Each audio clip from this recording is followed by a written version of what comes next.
እሺ ችግር የለም እኔ ታስተምረኝ የምታስተምረኝ ችግር የለም ታስተምርሽ በቃ ሚዩት አድርጊ ኦፓ ሚዩት አድርጊ እኔም ዝም እላለሁ ሚዩት አድርጊ በቃ ዝም በይ ስለማይገባኝ ነገር ሁሉ ጠይቃችሁ ነው በዛው ስለ እስልምና የማይገባኝ ነገሮች ስላሉ ጠይቃችሁ ተስፋ አደርጋለሁ ሜላቲ እኔ ፍቅር ሜላቲ እኔ ቆንጆ አንቺ ዜጋ ይሄ ተረትና ትርክትን ተታሽ 665 የሚባለው ደስ የሚል በነፃነት የምትኖሪበት ተቋም አለ እቺ ራሱ ታይ የምትልሽ ልንገርሽ ሜላቲ ታይ ምናምን ምን ነገር የምትልሽ ሁሉ ነገር ደብሯት ምናምን ነገር የራሷ አመለካከት አላት ገባሽ አውቃ ነው ወደኛ እንዳትመጪ ነው እኔና እሷ ማታ የሆነ ነገር ስለምናደርግ እንትን ምንድነው ወደኛ እንትን እንዳትሆኚ ነው ስለወደድኩሽ ነው ቀጥሉ አሁን ቀጥሉ በቃ እንደዚህ ነው ክርስቲያናዊ ጥያቄ ሳትጠይቁ ያላትን እስልምናዊ ጥያቄ ትጠይቅ እንደዚህ ነው በቃ ልታደግሽ የምችለው በዚህ መንገድ ነው ማንነት ክርስቲያን አንቺ እኔ ክርስቲያናዊ ጥያቄ ጠይቅ ነው ክርስቲያናዊ ጥያቄ ሳይጠይቁሽ ወይኔ አምላክ ትግስት ውስጠኝ ያልሽ ሜላት ክርስቲያናዊ ጥያቄ ሳይጠይቁሽ እስልምናዊ ጥያቄ አለኝ የምትችው ጥያቄ ጠይቂ ግን ስርዓቱ ህጉ ከአንድ ሃይማኖት ከሌላ ሃይማኖት አማኝ ጋር አንቺ ኦርቶዶክስ ክርስቲያን ነኝ ስላልሽ እነሱ አንድ ጥያቄ ጠይቁሻል አንቺ አንድ ጥያቄ ጠይቂያለሽ ኮምፓራቲቭ ላይ ህጉ እንደዛ ነው ግን እኔ ምን ፈለኩኝ ቀደም እንደና ያልሽ እኔ አንድ ማቀው ነገር አለ እሱም የክርስቶስ ፍቅር ነው አልሽ ስለዚህ አሁን ክርስቶስን ለወደድሽበት መንገድ ወንጌል ጠቃሽ ብትባይ ላጣቅሽ ስለምትችይ ሌላም ጠይቅሽ ስለማትች እስልምና ላይ ያላትን ጥያቄ ነው ለምን ሌላ ጊዜ አይደለም እኔ በእውነት እንደዚህ ሌላ ጊዜ እናኬ ነፈለገ ምናምን ታውቂያቸዋለሽ ልደተ ቃል ታውቂያቸዋለሽ ሚላት ታውቂያቸዋለሽ አዎ ማለት እነሱ ምን ላድርግ እና አኬ ፈለገ ታውቂያቸዋለሽ የኦርቶዶክስ መምህራን ናቸው አውቃቸዋለሁ እነሱን ፎሎ አድርገሽ እነሱ ጋር ይርሽ ተማሪ ሌላ ጊዜ ስትጠየቂ ያኔ ማቀው አንድ ነገር ነው እሱ የክርስቶስ ፍቅር ነው ተብሎ የሌላ ሃይማኖት ጥያቄ አይጠየቅም ለምን መልስ ስለሚጠይቁሽ ኦኬ አይ እንደዛ ከሆነ አው ትክክል ነሽ እኔ ጥቅስ ምናምን ይዤ እኔ ሲጀመር ሰው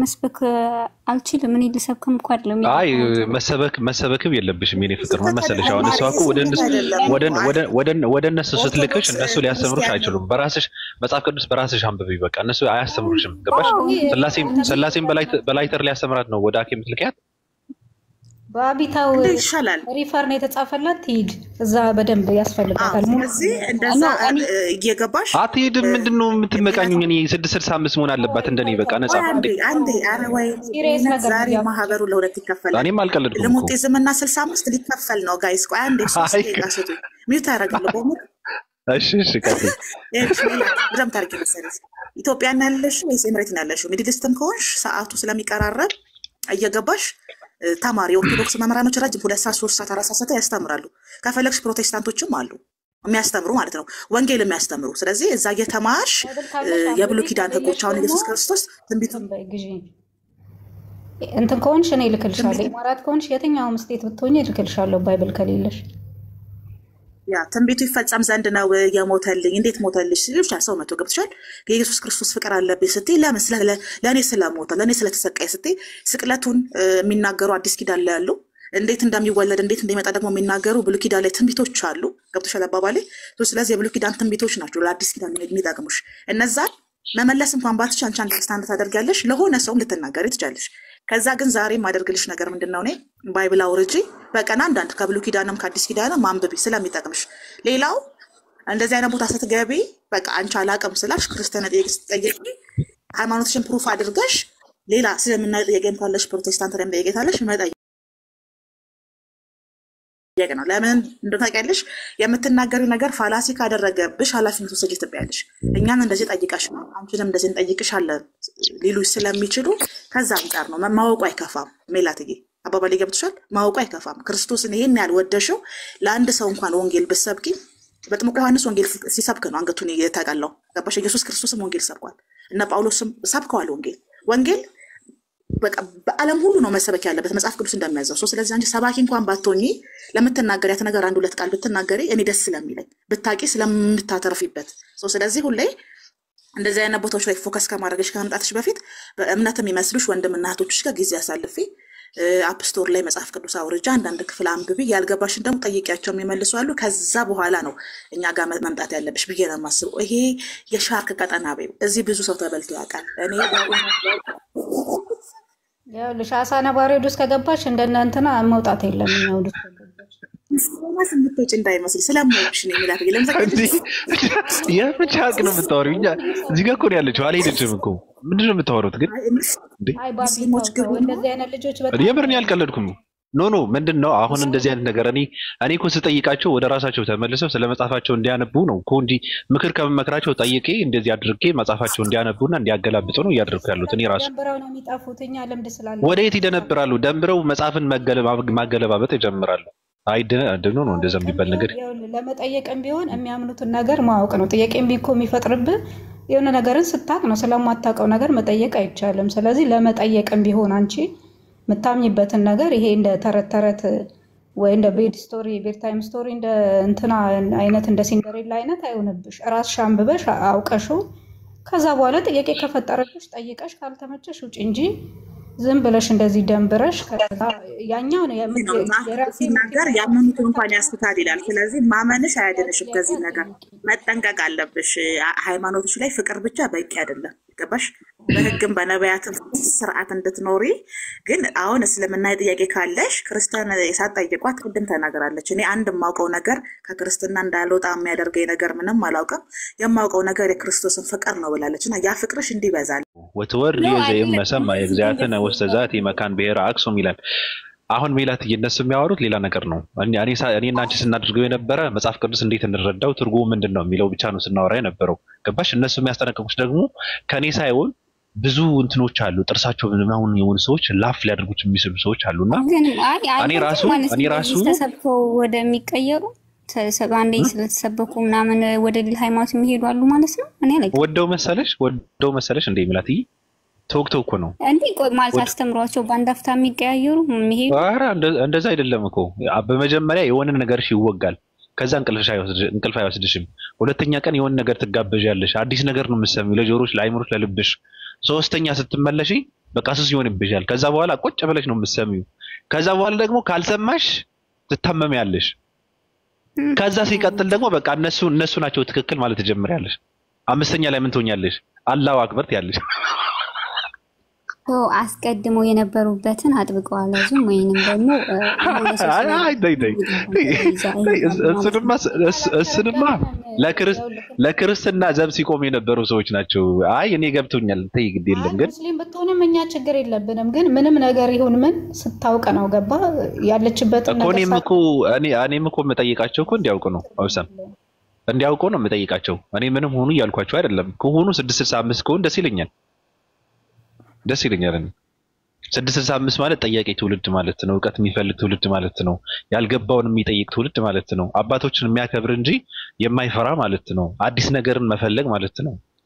ለዘመኑ የሚመጥን አመለካከትን ማራመድ ማለት ነው እንጂ ለኔ እኮ ሃይማኖትን ማስካድ ምናምን ነገር እኮ አላማ የለኝም። ራሱ እምነታችሁን የምታምኑትን እንደዚህ ተወቁ ነው ምናምን የሚክዳለ ሜላቲ በውስጥ እናውራ።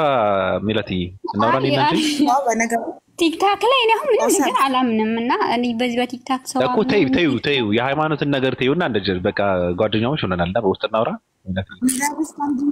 ይሄን እኮ ነው የምልባብዬ አባቴ። አሁን ልጅቷ እያወራ ያለው ራሱ አልገባትም። ለዚህ እኮ ነው እቺ ልጅ ወደ መጣችበት በጎቼ ድምጼን ሰምተው ያውቁኛል ወዳለው ወደዛው ወደ ህብረቷ መመለስ አለባት። ሪፈር ጽፈን እኔ አልሄድም ካለች ይገነጁ። አሁን እኮ አኬ ያስተምርሽ ብትያት እኮ ራሱ እኮ አኬ እኮ ሊያስተምራት አይችልም እኮ ችግሩ። እሷ ከሱ በላይ ትችላለች። ህብረት ማድረግ ያለባት ከኛ ጋር አይደለም። ከነ ፈለጋ ጋር ከነ መዝሙር ያሬድ ጋር ከነ ጸዲ ጋር ከነ በቃ ራሷን ከሚመስሉ እንደሷ ይደብራታል፣ ይሰለቻታል እኮ እዛ ጋር እኮ ትምህርት እኮ የለም። ኦፓ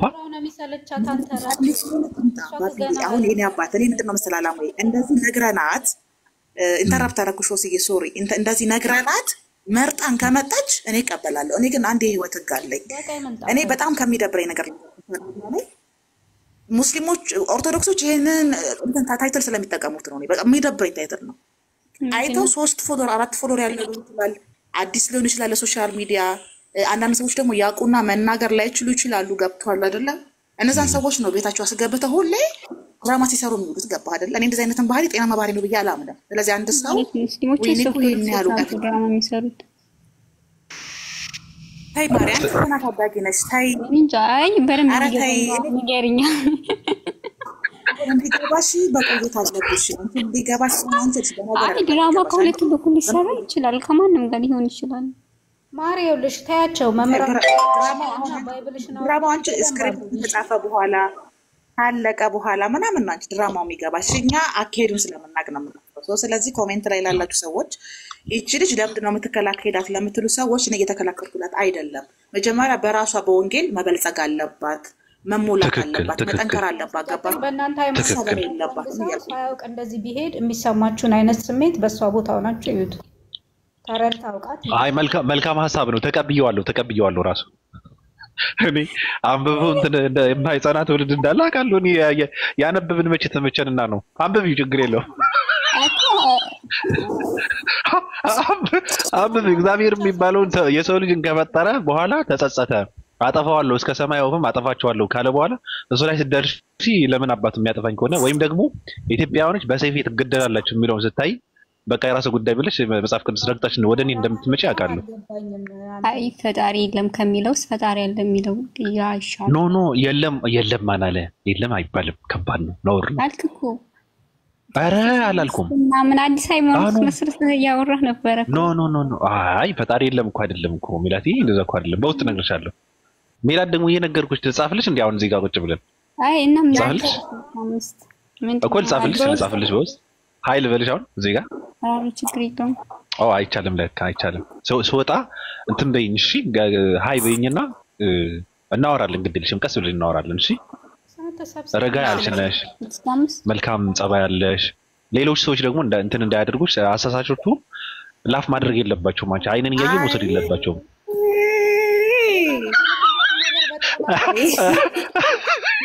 እኔ እንደሆነ ሜላት ካልወጣች ከዚህ ቤት አልወጣም፣ እዚሁ ተኛታለሁ እንጂ ህሪትን እናውራት እንጂ እንዳትሄጂ ሜላትዬ፣ የእኔ ቆንጆ እንዳትሄጂ። ቀልድ ነው ማረኝ። እንደውም ስልጣን ይሰጥሻል። ቤቱን እንትን የምትመሪው አንቺ ነሽ። ካሁን በኋላ የሚያነጻጽሩ ሰዎች ምንድን ነው መድረኩን የምትመሪው አንቺ ነሽ። ካሁን በኋላ ራሱ ቁጭ ብለሽ ታዘቢያለሽ።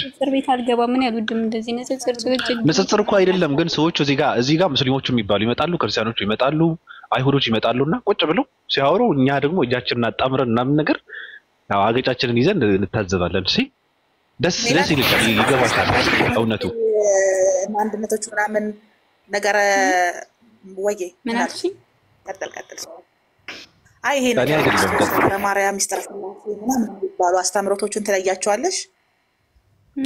በክርስቲያኖች ዙሪያ ያሉትን በክርስትና ያሉትን አው ግን ሰዎችን አሳምኜ ወደ እኔ ማምጣት አልችልም። አይ ማሳመን አይደለም እንደዛ ዩቲዩብ ላይ ምናምን እየገባሽ ለምን መሰለሽ አሁን በክርስቶስ ክርስቲያን የሆኑ ብዙ አሉ።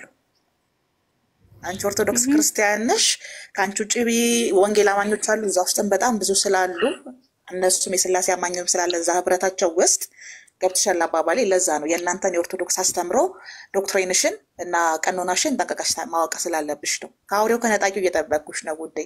ነቃ ደንገጥ ማለት አለብሽ። እሺ እዚህ ሰፈር በተመሳሳይ ማንን ነው ዛሃራ? እኔ እንትን አላየኋትማ። ዛሃራ መላክ አለባት።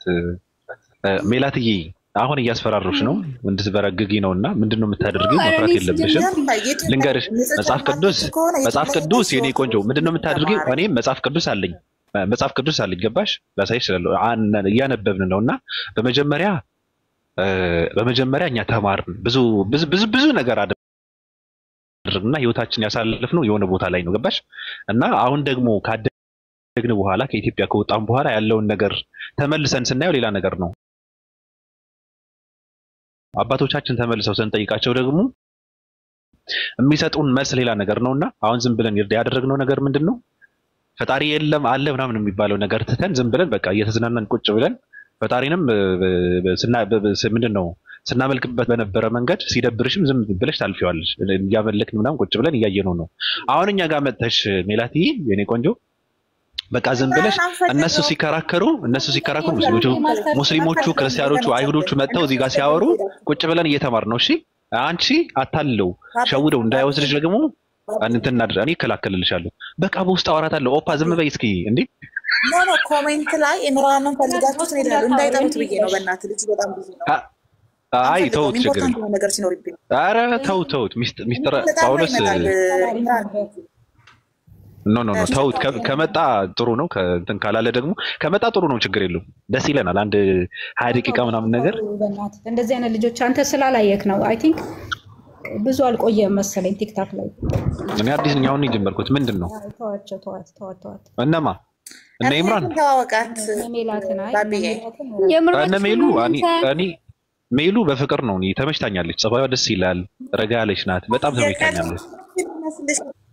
እኔ እኮ ከአውሬው ከነጣቂው እየጠበኩሽ እኮ ነው። እዚህ ስንት አይነት አሳነባሪ አውሬ ስትያንቺ ምንድን ነው እየመሰላት ያለው?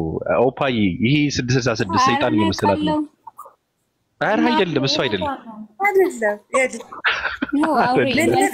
ያለችው አሳምነው ምናምን እንደዚህ እኔ በዛ ለምን በርግጥ ግን ቡቃያ ራሴን ጠብቅሻለሁ። ራሴን ነው የምጠብቅሽ። እንደ ክርስቶስ በእቅፌ ነው ማኖርሽ። አንቺ ሜላት ግዴለሽ። ማንንም ሰው አይመጣም እዚህ ጋር ችግር የለውም። ከነ ባቢሎን ራስሽን ጠብቂ። ወይ ያስፈራርሽ ነው። እኔ ምንም ህሪት እናውራት። ኦኬ እናውራ። እሺ ዛሃራ ሰላም ብለናል። ህሪት አይነታቸውን አንዴ ሙስሊሞቹ ምንድነው ምን ነካችሁ? ማን እናንተን ስም ጠራ? ምንድነው? እኔ ምን አገባኝ? ለምን አቡነ ጳውሎስ አይሰልሙም? አያገባኝም። ግን አውቃ መርጣት እንዴ ዛሬ እቺ ልጅ ሰልማለሁ አላለችም? ምንድነው አላለችም እኮ ሰልማለሁ አላለችም እኮ በግድምት ምንድነው? አይ ጭራሽ እኮ እንደዚህ ነው ስለስልምና ነው ማከታተል ማናኔ ምን አገባኝ? ይስለሙ ልጅቷ አውቃት አትሰልምም። አይነን እያየ እኔ እዚህ ጋር ቁጭ ብዬ ሜላት አትሰልምም ሳምበያልሻት ብላችሁ እሪ ትላላችሁ እንዴ? አውሰም ችግር የለም። በጣም እንትን አትርጊ። ኮሜንት ላይ መልስ አትስጫቸው። ሜላትዬ ይኸውልሽ አንዴ አለሽ ከኔ ጋር ነሽ ሜላዬ አመሰግናለሁ። እኔ ላንቺ ነው የምናገረው። አንድ ይኸውልሽ እዚህ ቤት አሳ ነባሪዎች አሉ። አንድ በይ ሻርኮች አሉ፣ መብረቆች አሉ። የበሬ መርፊያው ምን ያደርጋል? አንድ እንደዚህ ገና ስትይ የበሬ መርፊያው ጉሻት። ከዛ በኋላ ሳራት በይ ቡና ጠጪ፣ ሌላ ቤት አትሄጂ። እየተከተልሽ እነሱን ከስር ሲተኙ እየጠራሽ በጣም ብዙ ታካሚዎች አሉ። ሌሎቹ ደግሞ የሚገርምሽ ነገር በጣም መገነጢሳዊ ኃይሎች አሉ። ለስላሳ ድምፅ ያላቸው በጣም ለስላሳ ድምፅ ያላቸው ሰዎች አሉ። ከነሱ በእውነቱ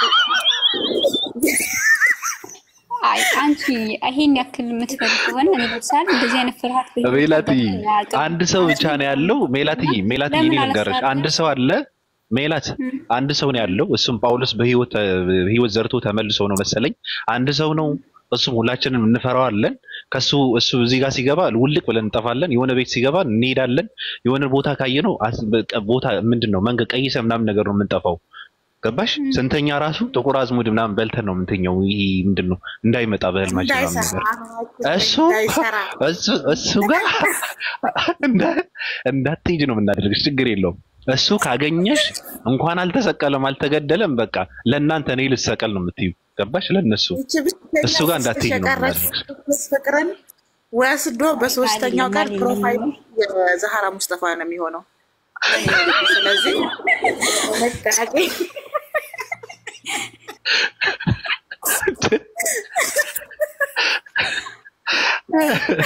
ኧረ ተው ስም አጻፉ። የማንንም ሰው ስም አጻፉ። ማንንም አይደለም። ቡቃያ ያይ ተቁም ነገር አንዲት አንቻል ሂሽም ታዲያ ይሄን ያክል እንደዚህ እንትን የምትይ ከሆነ እንዴት ይገባኝ? እኔ ምን አንቺ የሁለት እምነት ተከታይ እንዴት ልትሆኚ ቻልሽ? አንዱን አልቆጠርሽም እንዴ? አንቺ እንዴት እንደዚህ ትወዛገቢ ቻልሽ? አሳብደዋት ነው አንሱን ያሳበዳት እኮ እንዴ ማሳመንና ማወዛገብ እኮ የተለያዩ ናቸው። ይሄ መወዛገብ ማሳመን አይደለም። አደራ ብላለች ራሱ እኔ ስሞት እንደ ምንድነው የኢንዲያኖች ርዕሴን አቃጥሉ ብላለች። እኮ ቢያንስ እንደዚህ ነጣቂ ተኩላ ነጣቂ ምናምን አሁን ይሄ የእንስሳት ስም ስጠሪ ነበር። እንዴት አልነጠቁሽም? አንዱን አላደረጉሽም? ምክንያቱም ልንገርሽ፣ አሁን እኔ ነገርኩሽ ቦታ እኔ አውቃቸዋለሁ። ዳይኖሰሩን ማውቀዋለሁ፣ መብረቁን ማውቃለሁ። ገባሽ? በተለይ መብረቁ ወደ ከባድ ናቸው። ምን አልሽ ማሬ? አንቺን ታዲያ ለሶስት ከፋፈልሽ እኮ 3 አደረግሽ። ታዲያ የኔ በኔ እንደደርስብሽ አይደል የምታደርግሽ? ታዲያ ምላትዬ ወኔ ድረስ እኮ ለማኮኒ አዝነውልኝ ነው ቤተሰብና ብሎ እኮ ነው 3 ቦታ ያደረጉኝ። ይሻናሽ ታልፎ እንደምን የሚያደርጉሽ ጧሲን ትበያ ማሪ እንደው በፈጣሪ እንደ መብረቁ ቢወርድ አሁን መብረቁ እንደምንም ብሎ ቢወርድ ደስ ይለኝ ነበር።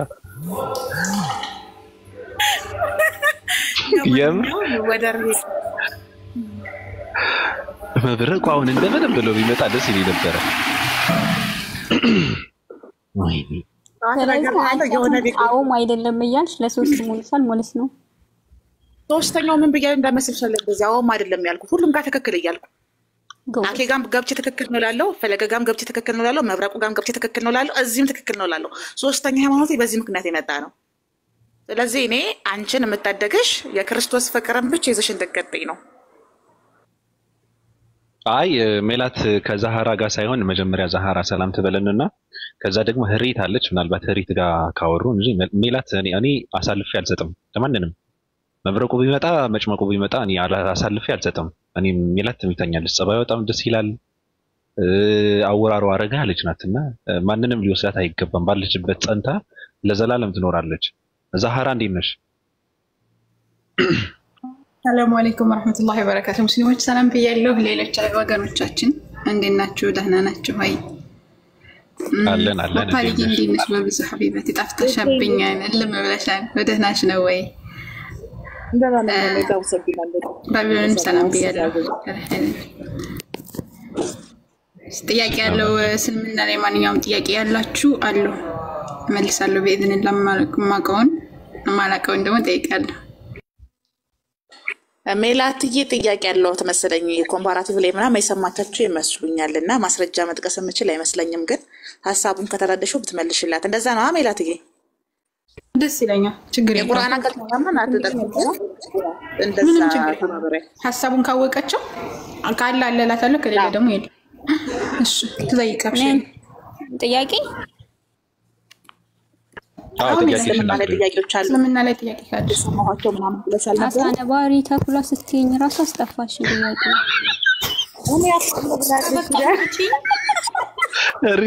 እርግብ ነው የመጣችው። ዝም ብለሽ ጠይቂ፣ ችግር የለውም። ዛህራ እናታችን ነገርሽ ላይ ለሳ መርጬ ሰጠሽ በምክንያት ነው። ዛህራ ወይ እናታችን አይሰማሽ። እኔ ጥያቄ ልጠይቅ እንዴት ይቻላል? አዎ ጠይቂ። እስልምና ጠይቃለሁ አላልሽም? ጠይቂያት ዛህራ። አዎ ትመልስልሻለች። አዎ ተወይ ሰፈችኝ በቃ ሚለት አንተን እስካሁን እየቀለዱ ነው። እሺ እየቀለዱሽ ነው እንጂ ያሉት ነገር ስላለ አይደለም። አሁን እስልምና ላይ እየሰማሽው ወይ የሚያገኝሽው ይሄንን ባገኛችሁ ጠይቃለሁ ብለሽ የምታስቢው የትኛውንም ጥያቄ መጠየቅ ትችላለሽ። እኔን እየቀለዱሽ ነበር እስካሁን።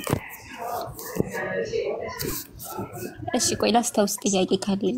እንትን የቁርአን ምዕራፎቹ ትርጉም አላቸው? ምዕራፎቹ እኔ የሆነ ሰዓት ላይ ቁርአን ለማንበብ ፈለኩና ከዛ እኔ የሆነ መጽሐፍ ሳነብ መጀመሪያ ምዕራፍ ስሞችን ነው የማየው። ከዛ ስሞችን አይቼ ተመቸኝን ደስ ያለኝን ርዕስ እሱ ጋር ገብቼ የማነው ነውና ሞክሬ አስፈራኝ። በአማርኛ ሳነብ የዋሻው ምናምን ሲልብኝ እኔ ዋሻ ፈራለሁ። ትርጉሙ ምንድነው? የዋሻው ምዕራፍ የመሰንጠቅ ምዕራፍ የራማ ምዕራፍ ምናምን የሚለው ትርጉም አለው። እኔ ከዛ አይቼ ግራ አጋባኝና ዘጋሁት። አብሽሪም ችግር የለውም። ብታነቢው ደግሞ ሞርቶጆ ነበረ። ከመጀመሪያው ስንጀምር እሺ የዋሻው ምዕራፍ ማለት የሱረቱል ካህፍ ይባላል። ሱረቱል ካህፍ ተብሎ ይጠራል፣ ወይም ደግሞ የዋሻው ምዕራፍ። ያን የተሰየመበት ምክንያት ምንድነው? አላህ Subhanahu Wa Ta'ala 309 ዓመት ዋሻ ውስጥ ያስቀመጣቸው ሰዎች ነበሩ። እነዚህ ሰዎች አላህን Subhanahu Wa Ta'ala በብቸኝነት ሲያመልኩ ስለነበረ፣ አላህን በብቸኝነት ሲገዙ ስለነበረ ህዝቦቻቸው ያባረሯቸው። ወይም ወደኛ ሃይማኖት ነው ወይም ደግሞ ውጡ የሚልን ሊያስተምሯቸው ወይም ደግሞ ሊገድሏቸው ሲሞክሩ እነዚህ ወጣቶች ሸሹና ቀጥታ ሸሽተው ወደ ዋሻው ገቡ ማለት ነው። ከዛ ዋሻው ውስጥ ገብተው መብላት መጠጣት ምንም ነገር ሳይኖርባቸው ከውሻቸው ጋር ሆነው 309 ዓመት እዛ ዋሻ ውስጥ ቆዩ።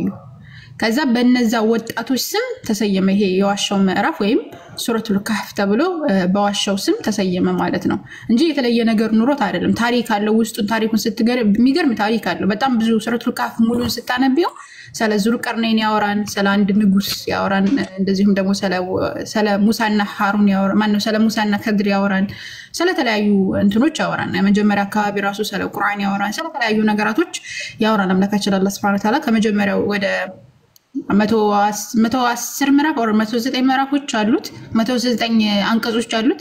በጣም ገራሚ ሆነ አስተምሯለሁ ውስጡን ብታነቢ ማለት ነውና ዋሻ ሲባል የሆነ ክፉ ነገር ምናምን ሳይሆን ከዚህ ጋር የተያያዘ ነው። በቀራ ማለት ደግሞ የላሚቷ ምዕራፍ ይባላል። ላሚቷ የተባለው ለምንድን ነው ሲባል ሱረቱል በቀራ ምዕራፍ 2 ከቁጥር 50 ጀምረሽ ወረ እንደዛ አካባቢ ስታነቢው ስለ አንዲት ላም ያወራል። ላሚቷ ምንድነው በሙሳ ጊዜ ወይ በሙሳ አለይሂ ሰላም ዘመን የሆነ ሰውዬ እንትን አድርጎ ነበር፣ ሰው ገድሎ ነበር። ከዛ ሰው የገደለው ሰው ሊታወቅ አልቻለም።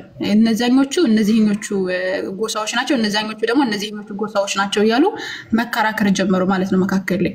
ከዛ አላህ Subhanahu Wa Ta'ala ተአምር ሊያሳያቸው ፈለገና ሙሳ አለይሂ ሰላም ላከና ሙሳ እስኪ አንተ ነብይ ከሆንክ ይሄን የገዳዩ ሰውዬ ትክክለኛውን ንገረን ብለው ይጠይቁታል ማለት ነው ህዝቦቹ።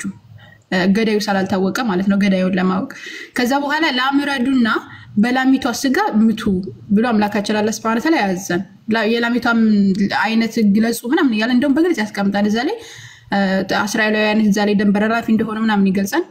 ወላኪን አሁን መጨረሻው ምንድነው ላሚቷ ታረደች። ከዛ በላሚቷ ስጋ የሞተውን ሰውዬ በሚመቱት ጊዜ የሞተው ሰውዬ ተነሳ ማለት ነው። ይሄ አምላካችን አላህ Subhanahu Wa Ta'ala ሰዎችን እንዴት መቀስቀስ እንዳለበት ሳይቀንም ተአምር እንዳሳያቸው በሙሳ አለይሂ ሰላም በዛ ተአምር መሰረት አስቀመጠ ማለት ነው። ስለዚህ የላሚቷ ምዕራፍ ወይም ደግሞ ሱረቱል በቀራ የተባለበት ከዚህ አንፃር ነው እንጂ የተለየ ነገር ኑሮ አይደለም። ሌላም የትኛውን አንቀጽ ብትጠቅሽ የተያያዘ ነው፣ ከውስጥ ባለው ነገር የተያያዘ ነው። እንደገና ደግሞ ዋና ዓላማውን የምዕራፉን ዓላማ ይገልጻል እዛ ላይ። ሱረቱል ፋቲሃ ራሱ መክፈቻው ስትመለከቺ መጀመሪያም የመክፈቻ ምዕራፍ ብሎ ነው የሚገልጸው። መክፈቻ ማለት ገና ኡሙል ቁርአን ትባላለች፣ ሌላ ስም አላት ሱረቱል ፋቲሃ። ያላ እንትኖች ዑለሞች ሲገልጹ ቁርአን ሙሉ ሱረቱል ፋቲሃ ላይ ይገኛል። ከሱረቱል ፋቲሃ ደግሞ ሙሉ ኢያከ ነዕቡዱ ወኢያከ ነስተዒን አንተን ብቻ እናመልካለን አንተን ብቻ እርዳታን እንጠይቃለን የሚለው ላይ ይጠቃለላል ይላሉ ማለት ነው ዑለሞቻችን። እና ሱረቱል ፋቲሃ የመክፈቻ ምዕራፍ። እንደገና ደግሞ ሰላታችንን በመንከፍት ወይም ደግሞ ሰላታችንን በመንሰግድ ጊዜ የምንከፍተው በሱ ስለሆነ ሱረቱል ፋቲሃ ተብሏል። ሌላም የተባለበት ሰበብ ወይም ደግሞ ምክንያት አለው። ይሄ ነው። ያልገባሽን ማንኛውም ጥያቄ ሳትፈሪ መጠየቅ ትችላለሽ። ትችትም መስሎ የሚታይሽ ነገር እንኳን ቢሆን ያልገባሽን መጠየቅ ትችላለሽ። ኢንሻአላህ ኢምራን ደግሞ ይጨምርልሻል። ሰላም አለይኩም ኢምራን ይቀጥል። ወአለይኩም ሰላም ወራህመቱላሂ ወበረካቱሁ። ጀዛኪላህ በደም ገልጸሻል። ሁላችሁም ሰላም አለይኩም ብያለሁ። ወገናችን ባቢሎን ህሪት ከስት ያላችሁ በሙሉ ሰላም ብያችኋለሁ። ወደ ጥያቄው ስንመለስ ያው የቁርአን ስያሜዎች ራሱ ምክንያት አላቸው። ዝም ብሎ እንደመጣሁ ዝም ብሎ አለ የሚሰየመው። ቅድም ዛታ ገልጻልሻለች። ሱረቱል በቀራ ሲባል ስለ ላሚቷ ምዕራፍ የሚወራበት ምዕራፍ ማለት ነው። ለምን ሱረቱል በቀራ ላይ ምን ታሪክ እናገኛለን? በሙሳ አለይሂ ሰላም ጊዜ ህዝቦቹ ላም ሊያድሩ ነበር። ያንን ታሪክ የሚናገር ማለት ነው። ሱረቱል ካህፍ የዋሻ ምዕራፍ ማለት ስለ ዋሻዎች ሰዎች ታሪክ የሚናገር ነው። ኦኬ እያንዳንዱ ስራ በተመለከተው ሱረቱን የሴቶች ምዕራፍ ሲባል አሁን ስለ ሴቶች ስለሚያወራ ነው። እንዲሁም ሱረቱል ተውባ ስለ ንስሐ የሚያወራ ነው። አይሻ አይደለ? ስለዚህ ቁርአን ራሱ የሚሰየው በምድር ከተባለ በውስጡ በያዘው ታሪክ ነው። ኦኬ ደስተራ ሱረቱን የጉንዳ ምዕራፍ አለ። ጉንዳው ስንል በሱለይማን ጊዜ ጉንዳዎች ነበሩና ስለሱ ታሪክ የሚናገር ነው። ሱለይማን አለይሂ ሰላም ያጋጠመውን ታሪክ የሚናገር ነው። ስለዚህ አሱረቱል ለቲ ይዝከሩ ፊሃ አልበቀራ በሚል ይመጣል። ስለ ላሚቷ ታሪክ የሚወራበት ምዕራፍ የሚል ትርጓሜ ነው ያለው። ሱረቱል ካህፍ ማለት አሱረቱል ለቲ ይዝከሩ ፊሃ አልካፍ የዋሻ ሰዎች ታሪክ የሚወራበት ምዕራፍ የሚል ትርጓሜ ነው ያለው። እያንዳንዱ ብትመለከቱ በዛ መንገድ ነው የመጣው። ግልጽ ይመስለኛል። ሜላት ጨምርለት አንድ ጊዜ እንትን የምዕራፎቹን ይሄን ምዕራፍ ሰው አይደለም በይዘው የሚሰይም አሁን ለምሳሌ ዘፍጥረት ዘሌዋውያን ዘኍልቍ ምናምን እያለ የሚሰይመው ባይብል ላይ እንትኖች ናቸው ጸሐፊዎቹ ናቸው ከጊዜ በኋላ የመጣ ስያሜ ነው እያንዳንዱ ስያሜዎችን ብትመለከች ባይብል ላይ ቁርአንን ግን ነብዩ መሐመድ ሰለላሁ ዐለይሂ ወሰለም ወህይ እየወረደላቸው ነው የትኛውንም በቀራ የትኛውንም የቁርአን ምዕራፍ የሚሰይመው አምላካችን አላህ ነው የሚሰይመው ማለት ነው እንጂ ሰው አይደለም ያንን የሚሰይመው ከውስጡ ባለው ታሪክ አምላካችን አላህ Subhanahu Wa Ta'ala ጥቅልል አድርጎ ወህይ ያወርድላቸዋል ከዛ በኋላ ያንን በቀራ ብለው እንዲሰይሙ ወይም ደግሞ ተውባው ብቻ እንደዚህ ብለው እንዲሰይሙ ወህይ ወርዶልን እኛ አይደለም ያንን የምንሰይመውና ግልጠተ መለኮት ነው ቀጥሉ ጀዛኪላህ ግልጠተ መለኮት ነብያችን ከራሳቸው አይደለም እሺ ምሳሌ ተበከች እዚህ ጋር ሱረቱል አንቢያ ይላል የነብያት ምዕራፍ አለ ይሄ ነብያት ማለት ስለ ነብያት ነው የሚያወራው እሺ ሱረቱል ሐጅ አለ ስለ ሐጅ ነው የሚያወራው ሱረቱል ሙእሚን ስለ አማኞች የሚያወራ ምዕራፍ አይሻል ሱረቱል ኑር ስለ ብርሃን የሚያወራ ምዕራፍ አይሻል ሱረቱል ፍርቃን ስለ ቁርአን የሚያወራ ምዕራፍ እያንዳንዱ ስያሜ ትርጉም አለው ጀስት ተራ ስያሜ አይደለም እሺ ሚላት ሁሉም ስለ ነብያት ታሪክ የሚያወራው ነብያት ምዕራፍ ይባላል ስለ ህግ የሚያወራው የህግ ምዕራፍ ይባላል ገባሽ የዘራፊዎች ስለምን ተባለ ዘራፊ የሚለው ከአማርኛ ነው ምርኮ ነው እሱ አንፋል ነው አንፋል ማለት ምርኮ ማለት ነው ጦርነት ላይ ስትዋጉ ስለ ምርኮ የሚያወራ ምዕራፍ ዘራፊ የሚለው ከአማርኛ ቃል ትርጉሙ ምርኮ የሚል ትርጓሜ ነው ያለው እሺ ስለ ምርኮ መሰለሽ አንተ ከመጣ የሆነ ጥያቄ ቢጠይቀ ቆይሽ አንዴ ሐሳቡ ግልጽ ነው ሰዎች ከተዋጉ በኋላ ጦርነት ላይ ጠላቶች ይዘው ሲመጡ ነገር አለ ለምሳሌ ሰይፍ ይዘው ይመጣሉ ምግብ ይዘው ይመጣሉ አይደለ ስለሱ የሚያወራ እሱን ለማን ይሁን ነው እሱ ከተማረከ በኋላ ለማን ይወስባል ግማሹ ለእስልምና ግማሹ ለተዋጊዎች ግማሹ ደግሞ ለደሃዎች ማለት ነው ስለሱ ህግ የሚያወራ ነው አይሽ አይደለ ስለዚህ አምላካችን እዛ ምዕራፍ ላይ ስለ ምርኮ ስላወራ ምዕራፉ ምትሰየ የምርኮ ምዕራፍ ተባለ ማለት ነው ግልጽ ነው ኦኬ አመሰግናለሁ ግን ማለት እኔ የሆነ በጣም የማይገባኝ ነገር አለ እና እንደውም ጽፌዋለሁ ቆይ ላንብብልህና አስረዳኝ ከሱ በፊት ሜላት ከየት ቤተ እምነት ነሽ አንዴ ከሱ በፊት ከየት ቤተ እምነት ነሽ ችግር የለውም እሱን ኖርማል ጥያቄ መሰለኝ አይ ምሳሌ ለማምጣት ፈልጌ ነው ክርስቲያን ያለ ደግሞ የመጣው ተጥቅም ዝም ያለው የምታምኝበት ማለት ፈልጌ ነው ወክለሽ የምታምኝበት ምንድነው የቤተሰብ ልስጥሽ ብዬ ነው እሺ ሌላ ነገር አይደለም አታስቢ ከየት ቤተ እምነት ነሽ ጥያቄ ይጠይቅ ጠይቃለሽ ግን አይ ልስጥሽ ምሳሌ ልስጥሽ ብዬ እኮ ነው ምሳሌ መጽሐፍ ዶሮ ታውቂያለሽ ምናልባት መጠየቅሽን መጽሐፍ ዶሮ በምሳሌ በክርስቲና የዶሮ መጽሐፍ የሚባል አለ መጽሐፈ ነገስት የሚባል በክርስቲና መጽሐፈ መሳፍንት አለ ስለ ንጉሶች የሚያወራ እነሱ ማየት እንችላለን ማለት ፈልጌ ነው ቀጥይ በቃ ተይው ካልፈለግሽ አኮ ግራም ያጋባኝን ጥያቄ ልጠይቀናት መልስልኛለህ በቃ ችግር የለውም እሺ እኔ እውቀት ኖሮኝ ምናምን አይደለም በጣም ይቅርታሽ ከቀደም የነበሩ ያውቃሉ ኖርማል ዝም ብዬ ሳውራ አይ ሚላት የቤት ሳልስትሽ ቢሆን እንጂ ለእኔም እኮ አውቃለሁኝ ልጠይቅ እንደገባሽ ግን የቤት ሳልስትሽ ቢሆን መጽሐፈ ዶሮ የሚባል በክርስቲና የዶሮ መጽሐፍ የሚባልና የዶሮ መጽሐፍ ማለት ነው ቢል ጠይቅሽ ነበር ተይው በቃ አይ አላውቅም እንደዚህ የሚባል መጽሐፍ እንዳለም አላውቅም ኧረ አለ እንደውም ስለ ኢየሱስ ስለት ነው የሚያወራው ቀጥይሽ እኔ አላውቅም መጽሐፍ ቅዱስ ላይ ብቻ ነው የማነበው ከመጽሐፍ ቅዱስ ያለው አላውቅም እሺ መጽሐፈ ዲድስቅልያ ማለት ነው ማን መጽሐፈ ዲድስቅልያ መጽሐፍ ቅዱስ ላይ አለ የለም አይደል አለ መጽሐፍ ቅዱስ ላይ ላሳይሽ አቻንት ጥያቄ ይጠይቀህ እኔ ምንም አይ ላሳይሽ መጽሐፈ ግስ ላይ ርዕሶች ናቸው እሺ አያቸው አንዴ የአማርኛ ቃል አይመስለኝም ጋሉ ያ መጽሐፈ ዲድስቅልያ መጽሐፈ ግስ መጽሐፈ ሶስና አለች እዚህ ጋር መጽሐፈ አስቴር ምናሴ መጽሐፈ ምናሴ ይሄ እንትን አይደሉም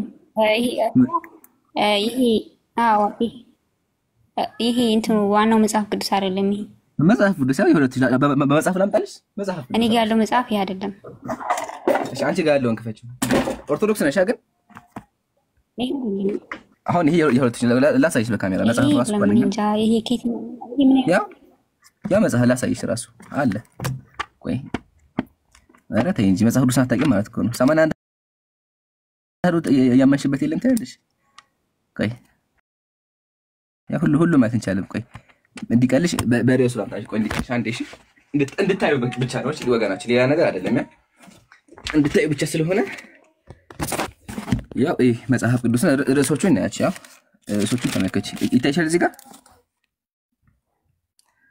አይቻችሁ መጽሐፈ ምናሴ ያው አይሹ ጸሎተ ምናሴ አይሻ አይደለ መጽሐፈ ምናሴ መጽሐፈ ባሮክ መጽሐፈ ሶስና አይሻ ሁሉም እዚህ ጋር አሉ ይጨምርልሽ ወይስ በቃሻል የሁሉም መጽሐፍ ያለበት ለዛ ነው መጽሐፈ ዮዲት አለች፣ ጦቢት አለች። ገባኝ አሁን። እነማን ናቸው እነዚህ? ለምን ጦቢት ተባለ መጽሐፍ? አይ አሁን ገባኝ። ይሄ ሁሉ መጽሐፍ ያለበት ስለሆነ አይ አሁን ጥያቄያችን እዚህ ጋር መሰለሽ የሆነ አሁን ዲስክ ላይ የሚለው ቃል ገባኝ። ቅድም ተንበረም መጽሐፈ ዮዲት፣ መጽሐፍ ሶስና እነማን ናቸው? እነ ሶስና እነ መናሲ እነማን ናቸው? ለምን በእነሱ ተሰየመ?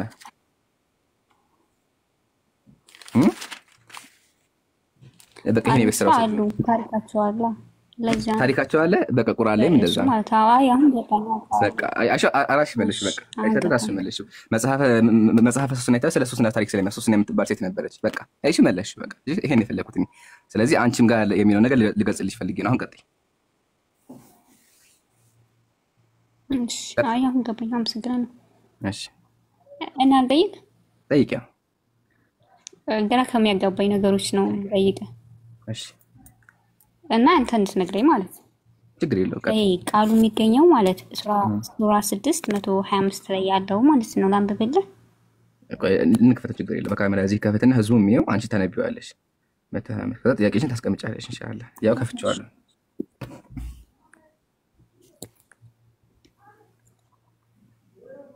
ይታያል። 625 እሺ 625 እሺ ከፍቼዋለሁ። ቀጥይ። አዎ አላህ ሊምረው የሚሻውን ሰው ደረቱን ልቡን አይሰማም። የኔ ይሰማል። ቀጥይ። አይሰማም።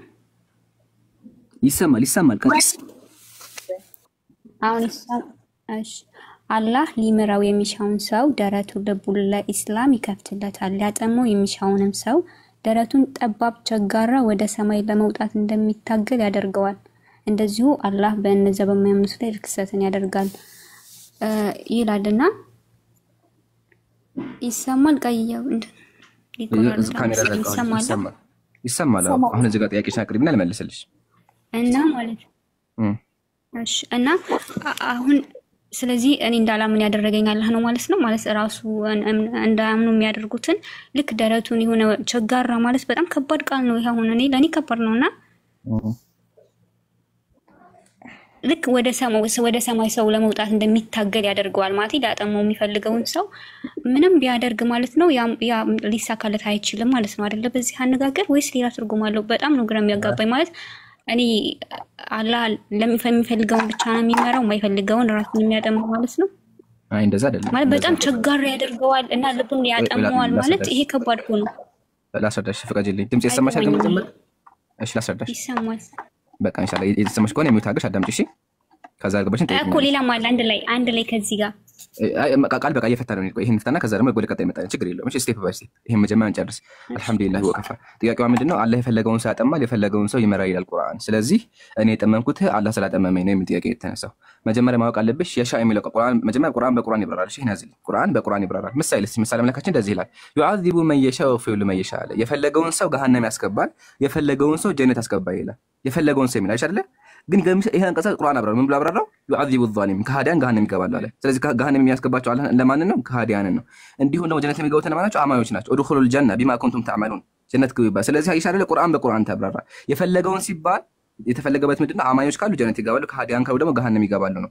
ይሄን ካሽልኝ እሺ አላህ ወደ እስልምና የሚመራቸው እነማን ነው? ጥያቄ መጀመሪያ ጥያቄ አላህ ወደ እስልምና የሚመራቸው እነማን ነው ካልን ሱረቱል ማኢዳ ቁጥር 16 እንደዚህ ይላል። ሱረቱል ማኢዳ ቁጥር 16 ካሜራ ልክፈት መሰለኝ፣ ካልተሰማሽ ንገሪኝ።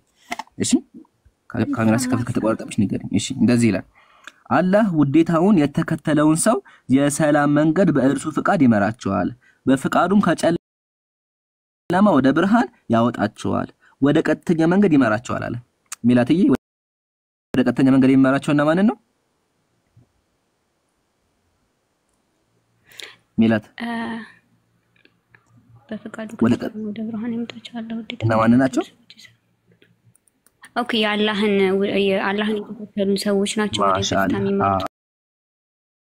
ስለዚህ አንድ ሰው አስቀድሞ ከሃዲ የሆኑት ማን ነው? ከሃዲ እሱን ላሳይሽ ነው አንዴ ቆረጋቢ። እሺ ስለዚህ አንድ ሰው በአላህ የሚያምን ከሆነ እውነትን ከፈለገ አላህ ምን ያደርገዋል? ወደ እውነት መንገድ ያመጣዋል።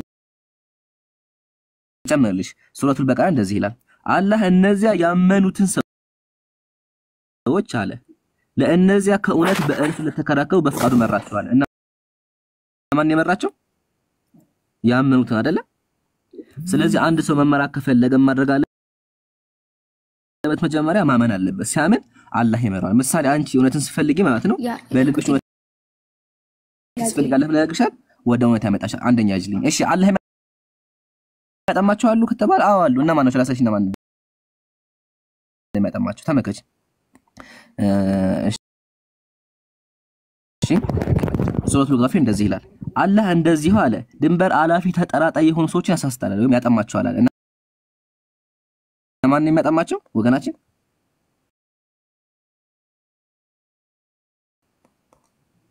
እና ማን የሚያጠማቸው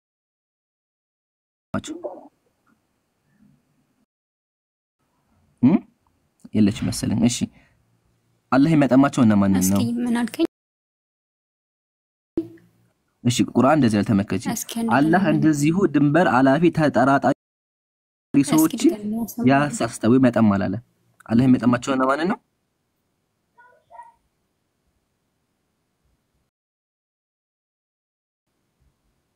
አይ ወገም ካሜራ ልዝጋለት እስቲ ቆይ አንዴ አሁን ድንበር ኃላፊዎች ግን ድንበር እንዳልፉ አስቀድሞ ያደረጋቸው ማን ነው በራሳቸው ያደረጉት እሱን አሳይሻለሁኝ እኮ ቆይ አይሻለ ድንበር ኃላፊዎች ማሻአላ ጥሩ እየመጣ ነው ስለዚህ አሁን ምናወቅ ወገኖቻችን ምናወቅ መጀመሪያ አንድ ሰው ቆይ አንዴ የሚታዩሽ አንድ ሰው በአላህ የሚያምን ከሆነ አላህ ምን ያደርገዋል ወደ ቀጥተኛ መንገድ ይመራዋል እንደዚህ ነው ከሃዲ ከሆነ ደግሞ አላህ ያጠማዋል ጀምሪ ሱረቱ ኢብራሂም እንደዚህ ይላል ወይዱሉላሁ ዛሊሚን አለ አላህ ከሃዲዎችን ያጠማል እና ማንን ከሃዲዎችን ስለዚህ አንድ ሰው ከሃዲ ከሆነ በራሱ ፍቃድ ከሃዲ ከሆነ አላህ ምን ያደርገዋል ክህደት ላይ ክህደት ይጨምርበታል መጀመሪያ አላህ በደለኛ አምላክ አለ አላህ ሰዎችን አይበድልም ማስረጃ ደግሞ ሱረቱ ፍሰት እንደዚህ ይላል ወማ ካነ ረቡከ ቢዘላሚ ሊልዓቢድ አለ ጌታ ባሮቹን በዳይ አይደለም ስለዚህ አላህ ሰዎችን አይበድልም አንድ ሰው በእስልምናችን ማመንን መካድም ይችላል ሱረቱ ካፍ እንደዚህ ይላል እውነቱ ከጌታ ነው አለ የፈለገ ሰው ይመን የፈለገ ሰው ይካድም አለ ስለዚህ አንድ ሰው በእስልምና ማመንን መካድ መብት አለው ነገር ግን አንድ ሰው እውነትን ሲፈልግ የእውነትን ብርሃን ሲፈልግ አምላክ ምን ያደርገዋል ብርሃኑ አምላክ ስለሆነ አምላክ ብርሃን ይሰጠዋል ምን ካደረገ ብርሃን ከፈለገ አሻለ ስለዚህ አንቺ ሜላት ወገናችን ብርሃን በራስሽ ፍቃድ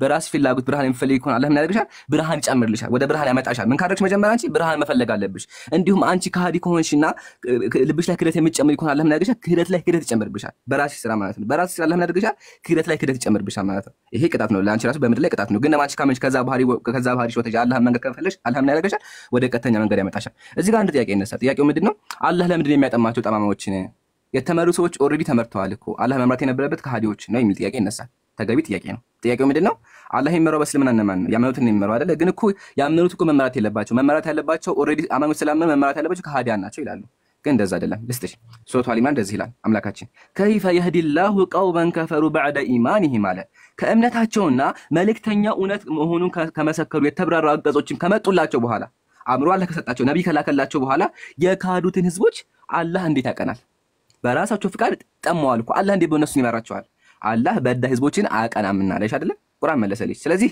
ነብይ ተልኮላቸው መጽሐፍ ወርዳቸው ከሃዲ ከሆኑ አላህ እንዴት ይመራቸዋል እንዴ በወል ይመራቸው ይችላል አላህ እንዴ የማይሆን ነገር እኮ በተአምር የማይሆን ነገር ነው ስለዚህ መመራት ከፈለጉ ማድረግ አለባቸው ማመን አለባቸው ለዛ ቁርአን ምንድነው የሚል የህዲላሁ መን ይተባ አርድዋና የአላህን ውዴታ የሚከተል ሰው አላህ ይመራዋል ስለዚህ በእስልምናችን አላህ ወደ ቀጥተኛ መንገድ የሚያመጣ እውነትን የፈለገን ሰው ነው ጠማማ ነው ያመጣው ጠማማው ከመጣማ ምኑ ምድር ላይ ለመጠም በቃ መላኩ ነው ማለት እኮ ነው ሐሳቤ ግልጽ ነው አሁን አልገባሽ ካለ ጠይቂኝ ያልገባኝም በይ እሺ ስለዚህ የፈለገውን ሰው ማለት አንተ መጀመሪያ የጠመመውን ሰው ቢመጣም ያው አላህ እንትን አይለውም ነው አይደለ ያቀናውም አስቀድሞ የጠመመ ከሆነ አስቀድሞ ጠማማ ከሆነ ጥመቱ ላይ ጥመት ይጨመርበታል ገባሽ እስላም ቁርአን እኮ ነገርሽ ቁርአን ገብቶኛል ግን እኔ ማለት ሽካቲ ኔትወርክ ይዘሽ ነው አይ አስቀድሞ ያጠማማም የሆነው ሰው ራሱ አላህ ያጣሞታል በይ ስለተረዳውት ነው እንደዛ ካልሆነሽ እንደዛ አይደለም ሰውየው መጀመሪያ በራሱ ፍቃድ ከጠመመ ነው ሰውየው በራሱ ፍቃድ ደግሜ ያምብልሽ እንደዚህ ይላል አላህ አለ ከእምነታቸው በኋላ መልእክተኛ እውነቱን እንደሆነ ከመሰከሩ በኋላ የተብራሩ አንቀጾች ከመጡ በኋላ አላህ ነብይ ልኮላቸው አምሮ ሰጥቷቸው ነብይ ከላከላ መጽሐፍ ካወረደላቸው በኋላ የካዱ ሰዎች ነው እሺ ገባሽ ስለዚህ አላህ ነብይ ልኮላቸው ቁርአን አወረደላቸው ካስተማራቸው በኋላ የካዱ ሰዎች ምን ይደረጋሉ ሚላትዬ አላህ ክህደት ይጨምርባቸዋል ለምን መጀመሪያ ከሃዲ ስለነብይ ይቀጣቸዋል እሱ ምንድነው ክህደት ላይ ክህደት ይጨምርባቸዋል ልባቸውን ያስጨንቀዋል ለምን ኦሬዲ ከሃዲ ስለነበሩ ማለት ነው አላህን የፈጠራቸውን ስለካዱ ማለት ነው ኦኬ እንደዚህ አማኝ ሆኖስ አላህ ነብይ ልኮላቸው ያመኑ ከወደም አላህ ምን ያደርጋቸዋል ብርሃን ላይ ብርሃን ይጨምርላቸዋል ወደ ቀጥተኛው መንገድ ይመራቸዋል እነማንን ያመኑትን ሰዎች ማለት ነው እንዲሁም አንድ ጣዖት አምላኪ ከጣዖት አምላክነቱ ወጥቶ ወደ ብርሃን ከመጣ አላህ ብርሃን ይሰጠዋል እሺ አሁን ገባሽ? እሺ ስለዚህ አስቀድሞ አላህ ጠማማም እንዲሆንም አላዘዘው ማለት ነው አይደለ? ሰውየው በነጻ ፈቃዱ ነው የሚጠማው እያልከኝ ነው። በነጻ ፈቃዱ ነው። ትክክል። ቁርአን እኮ ወማ ካነ ረቡከ ቢዘላሚል ሊልዓቢድ አላህ ሰዎችን አይበድልም እኮ አለ። ይሄማ በደል ነው። አላህ ሰዎችን አይበድልም። እዚህ ጋር የሚለው ታዲያ ግራ ያጋባኛል። ብቻ ሌላም ላይ ክፍል እኮ አለ። ለምሳሌ ያሁን ነገር እየጨረስን እንምጣ እንዴ። ያሁን ነገር ያጋባሽ ምንድን ነው? እየጨረስን እንምጣ እንዴ። ገብቶኛል፣ ግን ሌላም ክፍል ላይ ስላለ ግራ ያጋባል። ስለዚህ አሁን ገብቶሽ ወደ ቀጣይ እንለፍ። ያሁን ገብቶሻል? ይሄንን ደግሞ የሚደግፍ ሌላ አለ። እኔ እንዳልኩት ስለዚህ ይሄን ዘጋ። አሁን ወደ ቀጣዩን ደግሞ አምጪ ማስረጃ። ቀጣይ ያልሽውን ደግሞ እንገሪ። እሺ አሁን ያልከው እኮ ገብቶኛል። አላህ አስቀድሞ አያጠማውም። ራሱ ጠማማ ከሆነ ግን ያው በክደት ላይ ክደት ራሱ አላህ ይጨምርበታል እንጂ አላህ እንዲጠማ አልፈጠረውም። ማን ያልከኝ ገብቶኛል። አማኝ ከሆነ ደግሞ ይደረጋል። አማኝ ከሆነ ደግሞ ይደረጋል። አንድ ሰው አቀባለ ደግሞ እውነቱን አላህ ይጨምርለታል። በደንብ ገብቶሻል። አሁን ቀጥይሽ። ግን ታዲያ እዚህኛው ደግሞ ሱራ 32 መሰለኝ ቁጥር 13 ላይ በሻል ኖሮ ለነፍስ ቅንነቷን በሰጠናት ነበር፣ ግን ከሰዎችም ከጋኔሎችም የተሰበሰቡ ሆነው ገሃነብን እሞላለሁ ማለት ቃሉ ከኔ ተረጋግጧል ይላል። ይሄ ራሱ አስደንጋጭ ነው ለኔ። ማለት በሻል ማለት በፈልግ ኖሮ ነው የሚለው። አላህ ከፈለገ እኔን ለኔ ነፍስ ቅንነቷን ወይንም ደግሞ እምነቷን ይሰጠኝ ነበር፣ ግን ያልሰጠኝ እሱ ለገሃነብ እንደሆን ስለፈለገ ነው አይደለ? እንደዚህ ነው ቃሉ ይመስለኛል አይደል? አይደለም እንደዛ አታደርገውም። ትክክል እናስረዳሽ ፍቀድልኝ። እሺ አልሐምዱሊላህ ወከፋ። አንቀጹ እያወራ ያለው መሰለኝ ስለ አላህ ፍላጎት ስለ አላህ መሻአን እያወራ ያለው። አላህ ከፈለገ ሙሉ የምድር ሰው አማኝ ማድረግ ይችላል። ግን አስቀድሞ ሲፈጠር ምን አድርጎ የፈጠረ? አስቀድሞ ሲፈጠር ፈሪቀን ፊል ጀነቲ ወፈሪቁን ፊስ ሳይድ፣ ግማሹ ሰው ገነት ይገባል፣ ግማሹ ደግሞ ገሃነም ይገባል። የፈጠረው ገነትና ገሃነም አለ። ኦኬ እኛ ሰዎች ነን። ሰዎች ደግሞ ልዩ የሚያደርገን ምንድነው ከተባለ ነፃ ፍቃድ አለን፣ ከሃዲ አለ፣ አማኝ አለ፣ መላእክቶች አሉ። መላእክቶች ብቻ አላህን አያመጹ ማለት ግን አላህ እኛን ከመላእክት ላይ በምድር የተለየ ማመንን መካደም እንችላለን። አላህ ምን አለ? በሻን ኑሮ አለ ነፍሱ ሁሉ ቅንነቷን በሰጣት ከፈለገ ምድር ላይ ያለውን ሰው በሙሉ ሙስሊም ማድረግ እንችላለን አለ። አላህ ከፈለገ ማድረግ ይችላል። የምድርን ሰው በሙሉ ሙስሊም ማድረግ ይችላል። ግን እንደዛ ከሆነ ፈተናው ቀረኩ ማለት ነው። ወደዚህ ምድር የመጣበት ዓላማ ቀረ ማለት ነው። ሁሉም ሰው አማኝ ከሆነ እኮ ለምን ምድር ላይ መጣ? መፈተን እኮ የለም። ምሳሌ ሁሉም የክላስ ተማሪ ጎበዝ ከሆኑ ለምን ይፈተናል? መፈተን እኮ የለባቸውም። በቃ ይታወቃሉ ጎበዝ እንደሆኑ። ግን አምላካቸው ወደ ምድር ያመጣ ለምንድነው ከተባለ ግማሹ አማኝ ስለሆነ ግማሹ ከሃዲ ስለሆነ ነው። ግን አላህ ከሃዲዎቹን አማኝ ካደረጋቸው ገሃነም እኮ ያስፈልግም። በቃ ምድርም አትፈም እኛ መላእክ ሆነን ማለት እኮ ነው። ግን አምላካቸው ወደ ምድር እኛን ሊፈተነን ያመጣል። ስንፈተን ደግሞ ከሃዲዎችም አሉ አማኞችም አሉ። ግን አምላክ ከፈለገ ከሃዲዎቹን ራሱ አማኝ ሊያደርጋቸው ይችላል። አማኝ አይችልም እንዴ እግዚአብሔር? እኔ ክርስቲያን ማድረግ አይችልም እግዚአብሔር ባንቺ? ይችላል እኮ አይደለ? ግን ካደረገኝ ምን ፈተና ሆነ? በቃ እኔ ፈቃድ የለኝም ማለት እኮ ነው። አላህ አስገድዶ ሙስሊም ካደረገኝ ነፃ ፈቃድ የለኝም። አንቺ መሳይ ሜላት አላህ አስገድዶ ሲፈጥርሽ ሙስሊም ካደረገሽ ወይም ደግሞ በቃ ሙስሊም ብቻ ሆኚ ካለሽ በቃ ምን ፈተና ሆነ? ኦኬ ጥሩ ነገር ብቻ ሳይቶሽ ጥሩ ነገር ብቻ አድርጊ አንቺ ሙስሊም ሆኚ ካለሽ እኮ በቃ ፈተና የለም እኮ አይሽ አይደለ? ግን አላህ ከፈለገ ይሄን ማድረግ ይችላል። አላህ ሁሉን ነገር ማድረግ ይችላል። ኃያል ስለሆነ የምድርን ሰው በሙሉ አማኝ ማድረግ ይችላል በኃይሉ። ግን እንደዛ ከሆነ ፈተናው ይቀርና ምን ሆናለን? እኛ መላእክቶች እንሆናለን። በቃ አላህን ብቻ የመክ ማመጽ የማንችል እንሆናለን። ይሄ ደግሞ ምንም ትርጉም ሴንስለስ ነው የሚሆነው። ወደ ምድር የመጣበት ዓላማ ትርጉም አይኖረውም። ወደ ምድር የመጣው ማለት ልንፈተነው። ለምን የምንፈተነው ምንድነው? ከሃዲም ስላለ አማኝም ስላለ ነው የምንፈተነው። ግን አላህ ከሃዲዎቹን ራሱ አማኝ ካደረጋቸው ከሙስሊሞች እኩል ይሆናሉ። ስለዚህ አይሆንም ነው። አምላካችን አስቀድሞ ከሰዎችና ከሃዲዎች ገሃነም እሞላለሁ ብሎ ቃል ገብቷል። እንዲሁም ጀነት እንደሚሞላ ቃል ገብቷል። ስለዚህ ገነት የሚገቡ ሰዎች አሉ፣ ገሃነም የሚገቡ ሰዎች አሉ። ገነት የሚገቡ ሰዎች በራሳቸው ፍቃድ ጀነት ይገባሉ፣ ገሃነም የሚገቡ እንደዚህ ገሃነም ይገባሉ በራሳቸው ፍቃድ። ገባሽ? ሐሳቡ ይሄ ነው። እሺ ግን አላህ ራሱ በሻል ብፈልግ ኖሮ እኮ ነው የሚለው። ብፈልግ ኖሮ እኔ ለአንድ ሰው እምነቱን ቀጥተኛው መንገድ እመራዋለሁ። ግን አለ ለገሃነም ስለተፈጠረ ነፍሱን ሁሉ ሰውን ሁሉ ነው የሚለው። አንድ ጥያቄ ልጠይቅሽና ወይ እየገባሽ እንዲመጣ እግዚአብሔር ከፈለገ ሰዎችን በሙሉ ክርስቲያን ማድረግ ይችላል አይደለ? ይችላል አይችልም? ከፈለገ ማለት እግዚአብሔር ከፈለገ ነው የሚፈልግ ይከተል፣ የማይፈልግ አይከተል። ነፃ ፈቃድ አለ። በቃ ይሄን ያልኩሽ በእስልምናም ነፃ ፈቃድ አለ። ግን አላህ ከፈለገ ደግሞ ሰዎችን በሙሉ አማኝ ማድረግ ይችል ነበረ። ግን በእስልምናችን ምን አለ? ነፃ ፈቃድ አለ። እርሱ ምንድነው? ማመንን መካደም ነው። አላህ አንቺ ሙስሊም እንድትሆኚ ካስገደደሽ እኮ የራሱ በደል እኮ ነው። በራስሽ ፍቃድ ሳይሆን አላህ አስቀድሞ ሙስሊም ካደረገሽ ትርጉም አይኖረውም። አስቀድሞ ሲኦልና ለገነት የተፈጠረ ምናምን አለ በእስልምና አላህ አውቃቸዋል።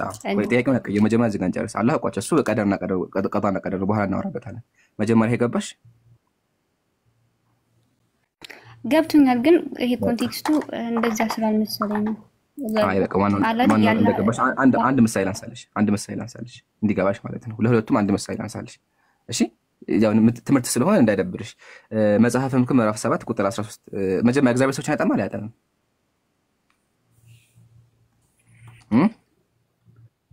እግዚአብሔር ሰዎችን ያጠማል አያጠምም አስቀድሞ ወስኖበት? እግዚአብሔር ያጠማል አያጠምም? አስቀድሞ በቃ ያጠማል አያጠምም? እግዚአብሔር ሰዎች አስቀድሞ አይወስንበትም። አይ ማጥመም እግዚአብሔር ሰዎችን ያጠማል አያጠምም? እኔ እንጃ ያጠማል። ማስረጃ ልስጥሽ? እኔ እንጃ። አንተ ይሄኛውን በትክክል እንዲገባ ብታስረዳኝ ደስ ይለኛል። አይ ንጽጽ ስለሆነ ብዬ ነው። እሺ ወገናችን እንደደበሽ ንጽጽ ነው። ጀስ የቤት ስራ አግሻችሁ መጽሐፈ ምክር ምዕራፍ 7 እንደዚህ ይላል፣ የእግዚአብሔርን ስራ ተመልከት አለ። እርሱ ጠማማ ያደረገውን ማን ሊያቀናው ይችላል? እግዚአብሔር ጠማማ ያደረገውን የሚያቀናል? ሚላት ፈጣሪ ያጠመመውን ማንም ሊያቀናው አይችልም። ስለዚህ እግዚአብሔር ያጠማል። እኔ አሁን ሙስሊም የሆንኩት እግዚአብሔር ስላጠመመኝ ነው። አንቺ ልትመሪኛችም ማንም ሊያቀናው አይችልም ነው ያለው። ስለዚህ አሁን ማንም ሊያቀናኝ አይችልም ነው። ለምን እግዚአብሔር ያጠመኛል? ያው እግዚአብሔር ጠማማ ያደረገው ነው የሚለው ጠማማ። ከዛ ደግሞ የምገሽ እግዚአብሔር አይኔ ጨፍኖብኛል፣ ጆሮዬን ደንቆ አድርጎኛል እንዳልሰማ፣ አእምሮዬን ደግሞ ደደብ አድርጎኛል። በመጽሐፍ ቅዱስ መሰረት ሰው መስማት አይችልም። በመጽሐፍ ቅዱስ የሚሰሙት ብቻ አማኞች ናቸው። ታውቂያለሽ?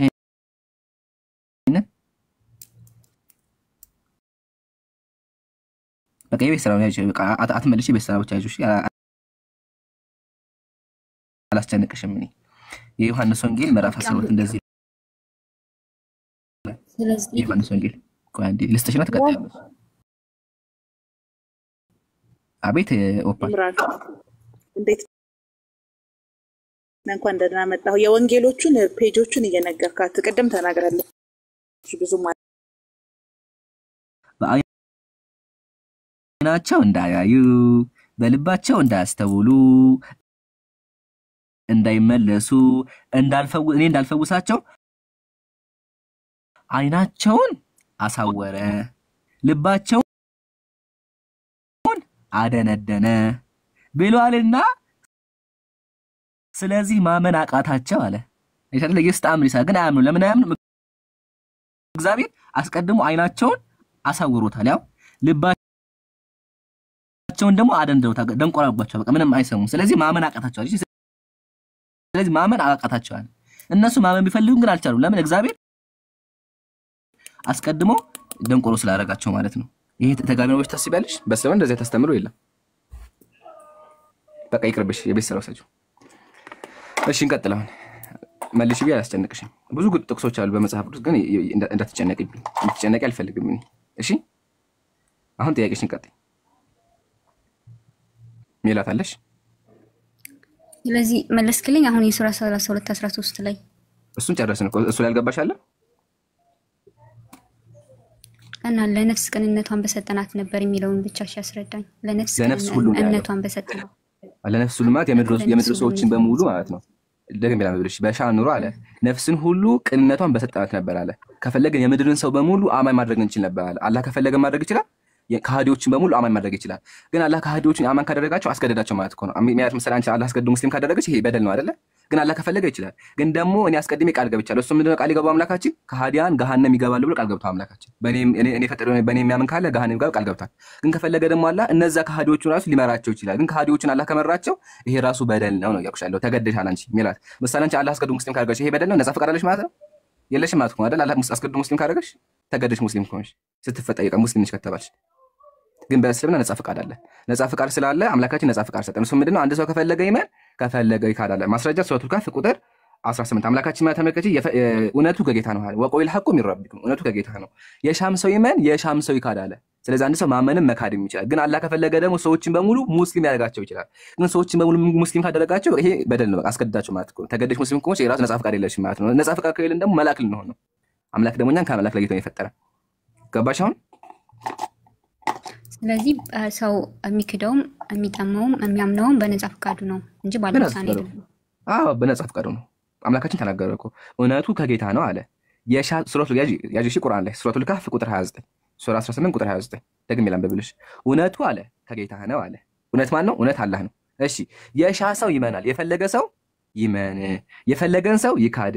እኛ ለበደለኞች አጥሯ በእነሱ የከበደ እሳት አዘጋጅተ ከሃዲ ካለ እሳት አዘጋጅቻለሁ አላህ ይሻላል። ስለዚህ አንድ ሰው ማመንም መካድም ይችላል። ከሃዲ ከሆነ ሳምናለሁ። ከሃዲ ከሆነ አላህ አስቀድሞ ገሃነም አዘጋጅቷል። በእስልምና ነጻ ፈቃድ አለ። እሺ ኦኬ ገብቶኛል። ከሃዲ ከሆነ አው ክህደት ነው ይጠማል እንጂ እንትን አይልም። ግን አስቀድሞ እንዲክድ ያደረገው አላህ ነው ወይ? ይሄ ነገር ብቻ ነበር ያልገባኝ። አይ አይደለም፣ የራሱ በራሱ ፈቃድ ነው ካደው።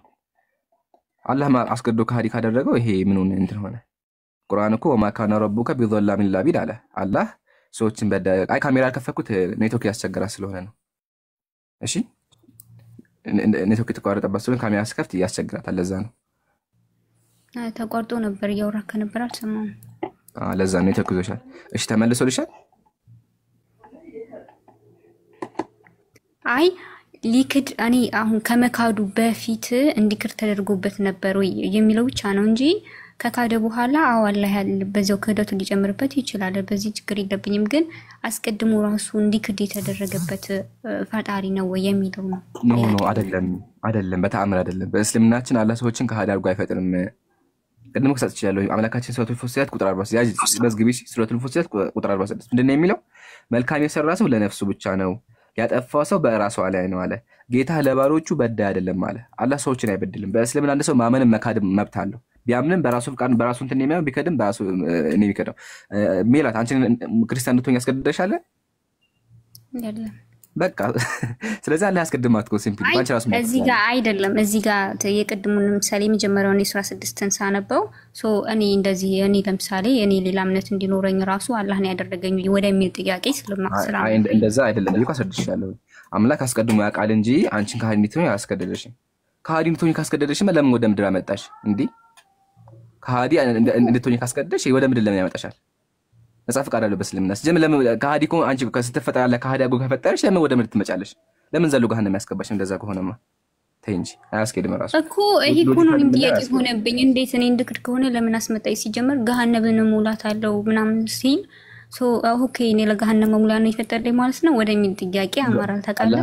አላህ እሺ እንመልስልሽ። አላህ ገሃነም በከሃዲያን ነው በራሳቸው ፈቃድ በካዱ ሰዎች አላህ ገሃነምን ይሞላል። አስቀድሞ አምላካችን ደግሞ ሁሉን አዋቂ ነው።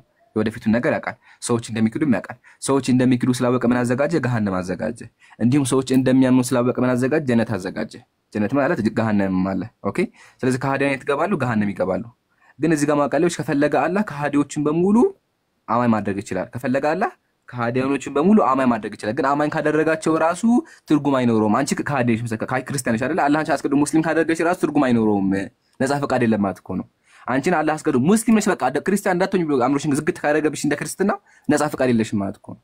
አይሻ መላክ ልትሆኝ እኮ ነው አንቺ በቃ ትርጉም አይኖረውም። ስለዚህ አምላካችን ወደ ምድር ሲያመጣ ነጻ ፈቃድ ሰጠ። ነጻ ፈቃዱ ምንድነው? የፈለገ ሰው ካለ ይመን፣ የፈለገም ካለ ደግሞ ይካደ። ለከሃዲያን ገነት፣ ለከሃዲያን ገሃነም፣ ለሙስሊሞች ጀነት አዘጋጅቻለሁኝ አለ። ተቀምጡልሽ ሁለት ነገር መምረጥ አንቺ ፈንታ ነው። ኦኬ በቃ ይሄን የሚያወራ አንገጹ። ግን ከፈለገ አለ ገሃነም ሊያጠፋ ይችላል። አዎ ይችላል። ግን ገሃነም ከጠፋ ትርጉም አይኖረውም ነው። ገባሽ ሐሳቡ? ገባኝ። አይ ስለዚህ ሰው በነጻ ፈቃዳቸው ነው የሚክዱት። በነጻ ፈቃዳቸው ምሳሌ አንድ ምሳሌ ስትሽና አንድ ትምህርት ቤት አለ። ትምህርት ቤቱ ላይ ሁሉም ተማሪዎች ጎበዝ ናቸው። ሁሉም ሰቃይ ተማሪ ብቻ ነው ያለው ይታወቃል። በቃ ምንም ጥርጣሬ ሁሉም ጎበዝ ናቸው። ደደቦች ተማሪ ተባረዋል ከትምህርት ቤቱ ወይም ደደቡ ለተባረዋል። እንደዛ ከሆነ ትርጉም አለው መፈተናቸው እነሱ ሁሉም በቃ ይታወቃል። በቃ ሁሉም ፕሮፌሽናል ጎበዝ ናቸው። ምንም ጥርጣሬ ይታወቃል። መፈተናቸው ትርጉም አለው እንዴ? ትርጉም አለው መፈተናቸው?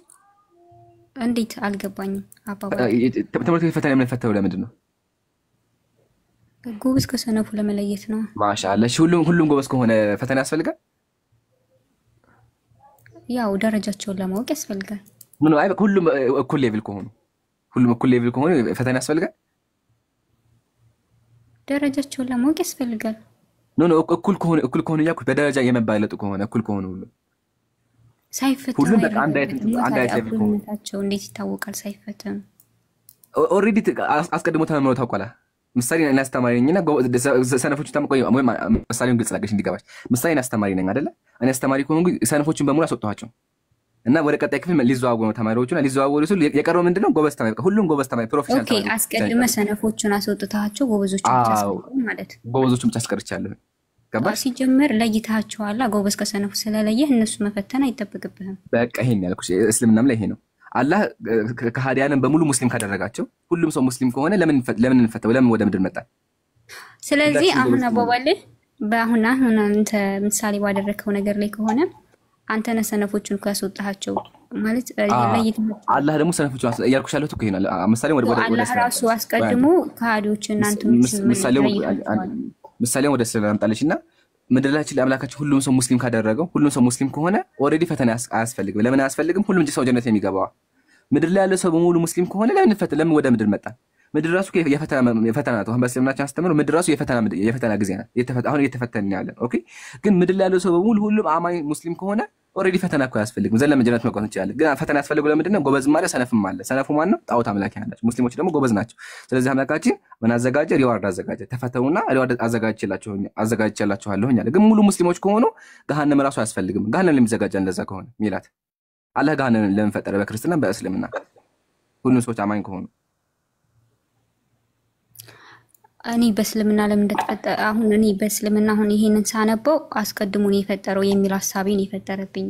አስቀድሞ ገሃነም የፈጠረው በእስልምና በክርስትና አስቀድሞ ነው ገሃነም የፈጠረው።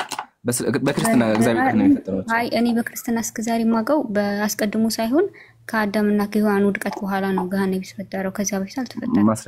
ማስረጃ እንደዛ የሚል ጥቅስ ነው አይቻልም። እኔ እንደዚህ ማስረጃ ማውጣት ሶሪ ነው እንደዛ የሚል ጥቅስ መጽሐፍ ቅዱስ ላይ የለም። ተሳስተሻል። አይ እንደዚያ ነው። እግዚአብሔር አስቀድሞ ሁሉ ነገር አዘጋጀ። ለልስጥሽ ለኔ ከመጽሐፍ ቅዱስ አስቀድሞ እንዳዘጋጀ እግዚአብሔር መርጧል ራሱ በክርስትና። ልስጥሽ ነው በቃ አንቺ የማታውቂ ከሆነ ልስጥሽ ነው ችግር የለውም። ክርስትናውን ራሱ አላወቅሽውም። አስቀድሞ ራሱ በኢየሱስ መርጧቸዋል። ሮሜ ምዕራፍ 8 ያጂ ሮሜ ምዕራፍ 8 ካሜራ በከፍት ጥሩ ነው ግን ኔትወርክ ያስቸግርሻል። ዝም ብዬ ላንብብልሽ በቃል ሮሜ ምዕራፍ 8 ቁጥር 28 ጻፊው። እሺ ልጁ በብዙ ወንድሞች መካከል በኩር ይሆን ዘንድ አስቀድሞ ያውቃል። አስቀድሞ ያወቃቸውን የልጁ መልክ እንዲመስሉ አስቀድሞ ደግሞ ወስኗል አለ። የተካተልሽ ነው ሜላት? ልክፈተውና በቃ ልክፈተውና ካስቸገረ ትነግሪኛለሽ። እሺ ይታይሻል? አሁን ይታይሻል? አሉ ታየኝ ስሙን።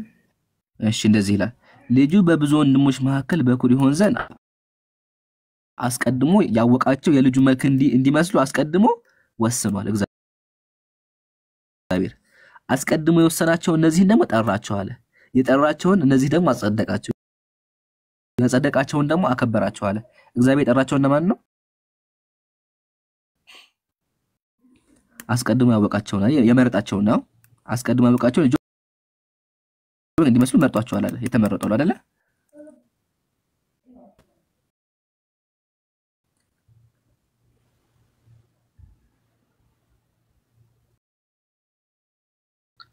አይሰማትም መሰለኝ ኔትወርክ አንተን ፖርቶ በቃ ኔትወርክ ይዞታል። በቃ ሐሳቡ ልንገርሽ ነው ለዚያ ነው። በቃ ችግር የለ ሐሳቡን ልንገርሽ። በክርስትናም ቢሆን እግዚአብሔር አስቀድሞ የመረጣቸው ሰዎች አሉ። ኦሬዲ ተመርጠዋል፣ ተወስኗል። ቃል በቃ ወስኗል። አንብቤልሻለሁ ወይም ደግሜ ላንብብልሽ። እንደዚህ ይላል እግዚአብሔር ለሚወዱት እንደ ተስፋው ቃል ለተጠሩ ነገር ሁሉ በጎ እንዲደረግ እናውቃለን። ልጁ በብዙ ወንድሞች መካከል በኩር ይሆን ዘንድ አስቀድሞ ያወቃቸውን የልጁ መልክ እንዲመስሉ አስቀድሞ ወስኗል። እግዚአብሔር ከሰዎች የመረጣቸው ሰዎች አሉ። እነማን ናቸው እነሱ? አማኞች። ከሃዲያን ደግሞ ያልተመረጡ ደግሞ አሉ። እሺ አስቀድሞ የወሰናቸውን አለ። አስቀድሞ ጥንተ ዓለም ሰው ሳይፈጠሩ የወሰናቸው እነዚህን ደግሞ ጠራቸው አለ። የተጠሩት እነማን ናቸው ማለት? የተጠሩት እነማን ናቸው? የመረጣቸው በቃ አይሻል። የተጠሩት ራሱ ይመረጣል። ያልተመረጣ አልጠራውም እግዚአብሔር። ስለዚህ በክርስትና የምትመጪ በእስልምና እንደዚህ አናምንም እኛ እንደዛ አናምንም። ግን በመጽሐፍ ቅዱስ ራሱ እግዚአብሔር አስቀድሞ ወስኗል። በቃ ሲጀመር በክርስትና አማኞች ያመኑት በቃ እግዚአብሔር ያመጣቸው ብቻ ናቸው። ከእግዚአብሔር ከመረጣዎች ማንም ሊያምን አይችልም። ለምን? አስቀድሞ የወሰናቸው እነዚህን ደግሞ ጠራቸው፣ የጠራቸውንም እነዚህን ደግሞ አጸደቃቸው። የጸደቁት እነማን ናቸው? እግዚአብሔር የጠራቸው ብቻ ናቸው። እግዚአብሔር ከጠራቸው የጸደቁ ይለው እኛ ደግሞ አልተጠራንም ማለት በእናንተ አስተምሩ አይሻደለ ስለዚህ እግዚአብሔር ያስቀድሟቸው ወሰናቸው አሉ ከሃዲያና አማኞች ብሎ ማለት ነው ገባሽ አላውቅም ምን እንደዚህ አይነት አስተምሮ እንደኖር አላውቅም መጽሐፍ ቅዱስ ነው ምዕራፍ 8 መጽሐፍ ቅዱስ ግን አሁን አንተ ያልከኝ ባንተ አሁን ሁለት ጥቅሱን በሰጠው ላይ የሰዎች መካድና ለመካድ የአላህ ውሳኔ ሳይሆን የሰዎች ነፃ ፍቃድ ነው ያልከኝን ገብቶኛል አላህ አስቀድሞ ያውቃል አላህ እንደ ሰው ያምናል ያን የሚለው አስቀድሞ ያውቃል አላህ ሁሉን አዋቂ ነው ግን በአቅም አያስገድዳቸው አንድ ሰው ማመንም ያውቃል ግን አልወሰነባቸውም ማለት ነው ማወቅም ያውቃል አምላክ ሁሉን አዋቂ ነው አንቺ ምሳሌ ነገር ሁሉ አልወሰነብሽም ነፃ ፍቃድ አለሽ አንድ ሰው ማመንም መስራትም መካድም ይችላል ግን አምላክ አስቀድሞ ያውቃል ቢፈልግ የሚለው ኢምሩ ቢፈልግ የሚለው የአቅም ጉዳይ እንትን ለማሳየት ነው አይደለ ቢፈልግ እኮ አቅም አለው እንደማለት ነው ኃያል እንደሆነ ለመግለጽ ነው ምሳሌ መላእክቶችን እኮ ባቢሎን አይተኮነ መላእክቶች በክርስትና ያመጻሉ በእስልምና ግብት መጣ ቁርአን የሚላል መሰለክ ላ ያሱን አላህ ማአመረሁ ማለት አላህ ማመጻቸው መላእክቶች አያችሁ ሲፈጥራቸው ራሱ ማመጻቸው በቃ አላህ ብቻ የፈጠራቸው አላህ ከፈለገ እኛም እንደዚህ አድርጎ ሊፈጥረን ይችላል ግን እኛ ለይተናል በምድር ላይ ነፃ ፍቃድ ሰጠን መላእክት ነፃ ፍቃድ የላቸውም ግን እኛ አላህ ምን አደረገ ነፃ ፍቃድ ሰጠን ነው ገባሽ ሐሳቡ ደግሞ አላህ ከፈለገ ነፃ ፍቃድ ሊወስድብን ይችላል ነው ለምን ኃያል ስለሆነ ፍላጎት የሚለው ስላልተረዳት ነው እሷ ፍላጎት የሚለው አቅም አለው ቢፈልግ እንደዛ ማድረግ የሚችልበት አቅም አለው እንደማለት ነው ለዛ ኦኬ እኮ አሁን የሚያገባኝ እኮ ይሄ ነው ማለት እኔ በፈልግ ኖሮ እንደዚህ አደርግ ነበር ወደሚለው ሐሳብ ነው ወሰደብኝ ሰው ስላልፈለገ ነው ማለት ነው ሌሎችን ያጣመመው የሚል ነገር ነው ለማሳየት ነው ሰላም አመሰግናለሁ ገብቶኛል አሁን ወአለይኩም ሰላም ወራህመቱላሂ ባቢሎን በጣም ነው ነገር ልጨምር ቀጥ ይዘህ ሚለት ይሰማሻል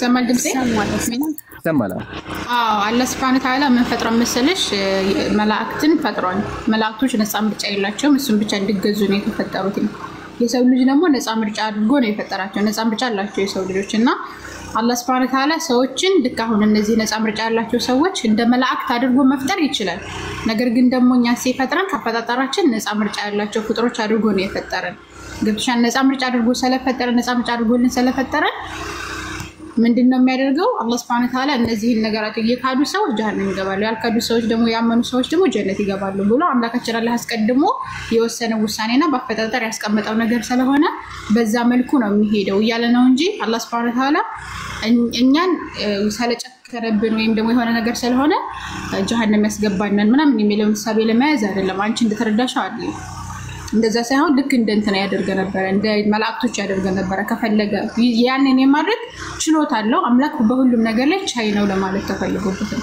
ይሄኛው ግን ነገር ግን እኛ ነፃ ምርጫ ሰጥቶን የፈጠረን ያለ ነፃ ምርጫችን አሁን ቢያሳምነን ምን እንሆናለን አላህ Subhanahu Wa Ta'ala እንትን ይሆናል ማለት አስገዳጅ ይሆናል በተሻለ ያለ ፍጥረታችን ስለሆነ ያለ ፈጣጣራችን ነፃ ምርጫ ያለን ፍጥሮች ማሳለ አስገድዶ ያሳምነን ነበር ለብቻ እንደዛ ደግሞ ልክ አይደለም ገብሻ እና ከዛ አንፃር ነው እየተረዳሽ ከሆነ ምናልባት ግልጽ ከሆነሽ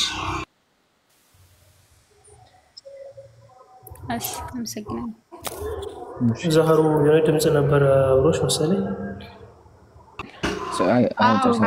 አውጭ ነው እኔ ጋር ሌላ ከገባሽ ሌላ ጥያቄ ካለሽ ጠይቂ ይሄ ከገባሽ ነው ይሄ ብቻ ነው አመሰግናለሁ ሁላችሁንም እና ስለቆየው በጣም አመሰግናለሁ እሺ እናመሰግናለን ሁላችሁንም ግን ሚላትዬ ከመጣሽ ቤት በሰራስተሽ አንዴ ፈቃደኛ አፍሮሽ ወይስ ይብሮ ይቅርብሽ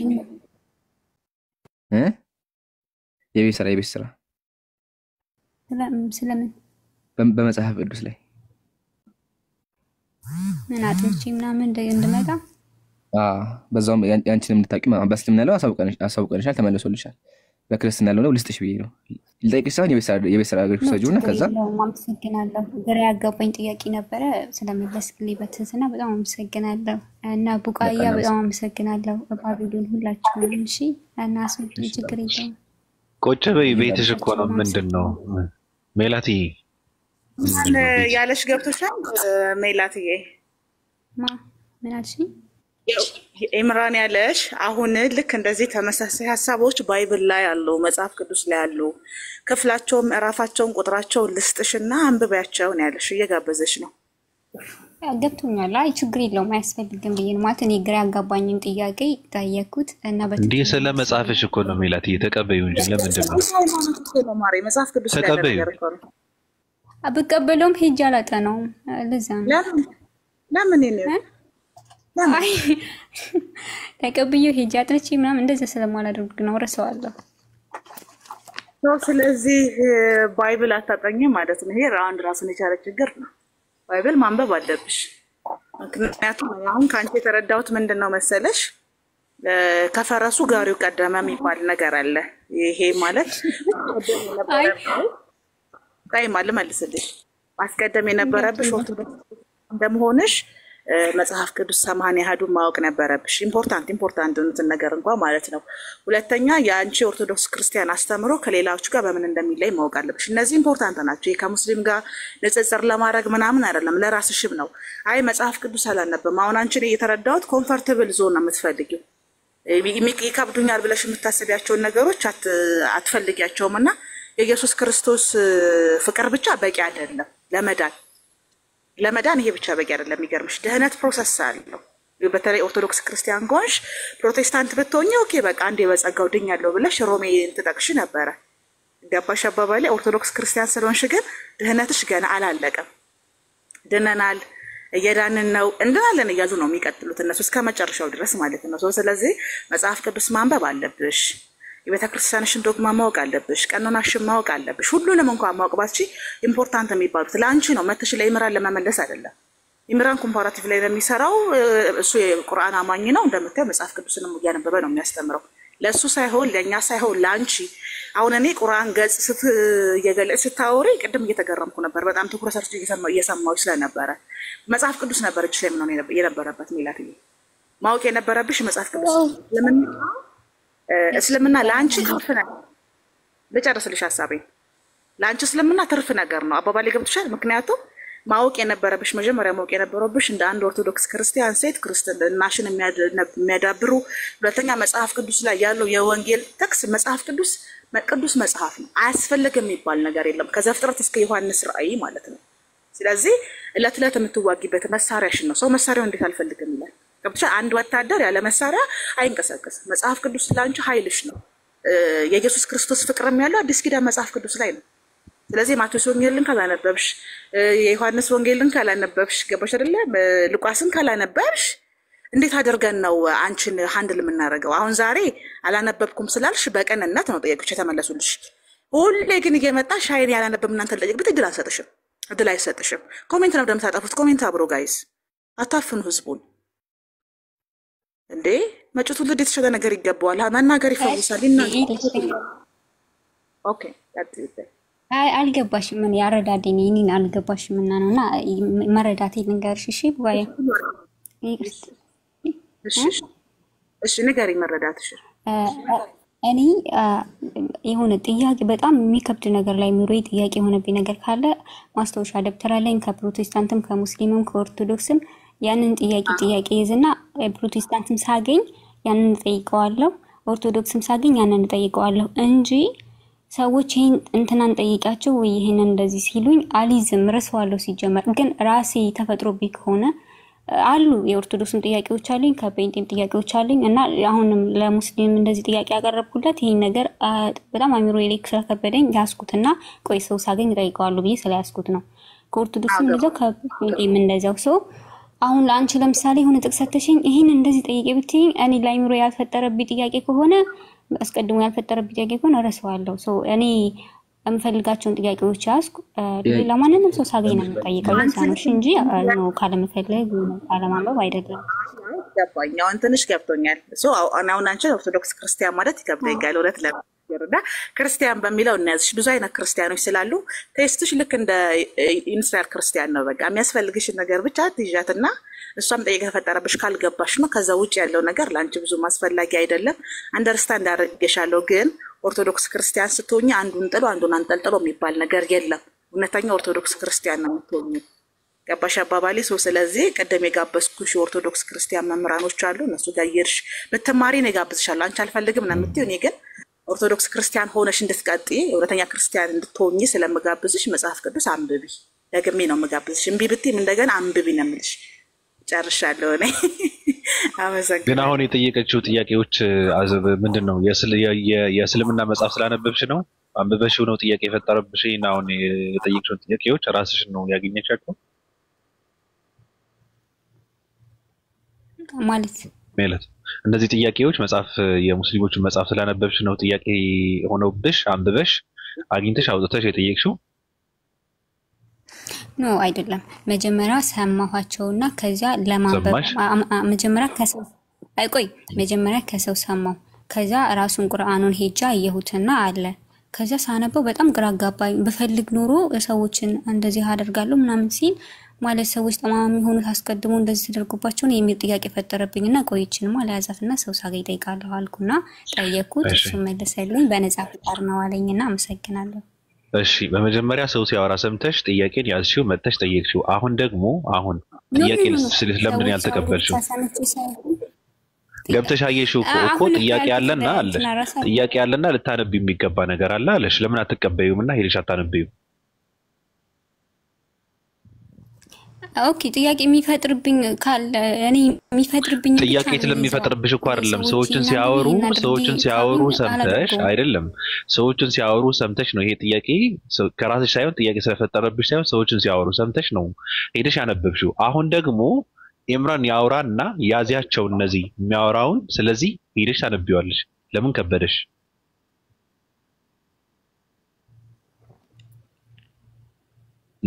ከብዶኝ አይደለም አልገባችም። ከብዶሻል። ከጥላቻ መውጣት ግን ከጥላቻ ብንወጣ አይሻልም? ሜላቲ ምን ትርጉሙ ምንድነው? አሁን ሰዎች አይደለም እኮ ሰዎች የሆነ ሰው እንትን ለማለት ለማስጠቆር የሆነ ሰዎችን ሌላ ትርጉም ሰጥተው እንትን ያደረጉ ሲያወሩ የሰማሽውን ያሲውና መጣሽ ጠየቅሽ፣ ገባሽ፣ መለሰልሽ። አሁን ግን በፍቅር እኔ ልስጥሽ ሲልሽ ለምን አልተቀበልሽውም? እንደውም በፍቅር ነው በጥላቻ በምናምን ነገርም አይደለም። ልስጥሽ አለሽ፣ አንብቢው። ስለመጻፍሽ ነው፣ ስለራስሽ ነው፣ ስለምትመሪበት ነው፣ ስለምታምኚው መጽሐፍ ነው መቀበል ያለብሽ አይደል እንዴ? ኮምፎርት ስለሚነሳት እኮ ሊሆን ይችላል። ባቢሎን የተረዷት ያንን ነው። ቀደምም እኮ ተናግራለች። መጀመሪያ እዚህ ጋር ከመድረሳችን በፊት እኔ አንድ ነው ምንም ነገር አላውቅም ስለ ክርስትና የማውቀው አንድ ነገር የክርስቶስ ፍቅርን ነው ብላለች። እና አሁን ልጫናት ያልፈለኩት ቀደምም ለኢምራን ጥያቄዋን ብቻ መልስላት አስቀድማ ከተናገረች ነገር ነው። አንዳንድ ሰዎች አእምሯቸው በሚችለው ልክ ነው የሚንቀሳቀሱት። ገባህ? እንደ ዋቂፈና በህገ ልቡናም ልትሄድ ትችላለች እች ልጅ። ስለዚህ እንደዛ ስላለች ባናስገድዳት ባይ ነኝ ማለት ነው። ምክንያቱም አሰማ ለከነሽን እንትን ባቢ አሪፍ ላይ እኮ ናት ማለት ስለዚህ ሜላትዬ አናስገድድሽም። ጠይቅ። ጥያቄ የፈጠረብሽ መጽሐፍ ቅዱስም ቢሆን ጥያቄ የፈጠረብሽን ብቻ መቀበል ከሆነ ምትልጅ መብትሽ ነው ኦብቪስሊ ማለት ነው። ግን እኔ መርጠሽ ኦርቶዶክስ ክርስቲያን ነው ህብረት ማደርገው ካልሽ እሱንም ደግሞ ብታጠነክሪው ለአንቺ መልካም ነው፣ ጥሩ ነው። ለዛ ነው ቀደም ወንድሞችሽ ከይርሽ ተማሪ ኦርቶዶክስ ክርስቲያን መምህራኖች በጣም ጊዜ ሰጥተው ያስተምራሉ ብዬ ጋበዝኩሽ። ለዛ ነው ንጽጽር አይመቸኝም ብለሻል። ይሄ የአንቺ ግላዊ ቴስቴ ስለሆነ ልንጫንሽ አንወድም። ሌላም ጊዜ ጥያቄዎች ካሉ ብቅ በይ ብዬ ነው እኛ በራችን ከፍተ ነው ላንቺ ሜላትዬ። በንግግራችን ካስቀየምንሽ ሞስቶፍ እኔ በንግግሬ ካስቀየምኩሽ እና ካስከፋውሽ ይቅርታ። አመሰግናለሁ። የምር አራት ምንም አላስከፋሽኝም። ከዩ ቀጥል። ቆይ ሜላትዬ ችግር የለውም። እኔ እና አንቺ በፍቅር ስለምናወራ ችግር የለውም። ታወሪያለሽ። ክዩ ቀጥል። ስለተቋረጥ ቀጥል። ተጨርሻለሽ? አይ ወዴት ትወርጃለሽ? አብረን ነው እኔ ልል የፈለኩት እስልምና ላይ የሆነ ነገር ስለሰማች ጥሩ ነው። ሄዳ ቁርአኑ ላይ ስትሄድ አየችው። ካየችው በኋላ ደግሞ ጥያቄ ፈጠረባት፣ መጣችና ጠየቀች። በጣም መጠየቅ ጥሩ ነገር ነውና እኔ ያልኩት ደግሞ ምንድነው አሁንም ኢምራን የሚላትን ነገር ሄዳ መጽሐፍ ቅዱስ ላይ ትየውና ካለ ተጠይቅ። ገብቶሃል አይደል አባባሌ? እንደዛ አሁንም ችግር የለውም። አይ በቃ ኦሬዲ እኮ አልፈልግም ማየት ራሱ አልፈልግም ማለች እኔ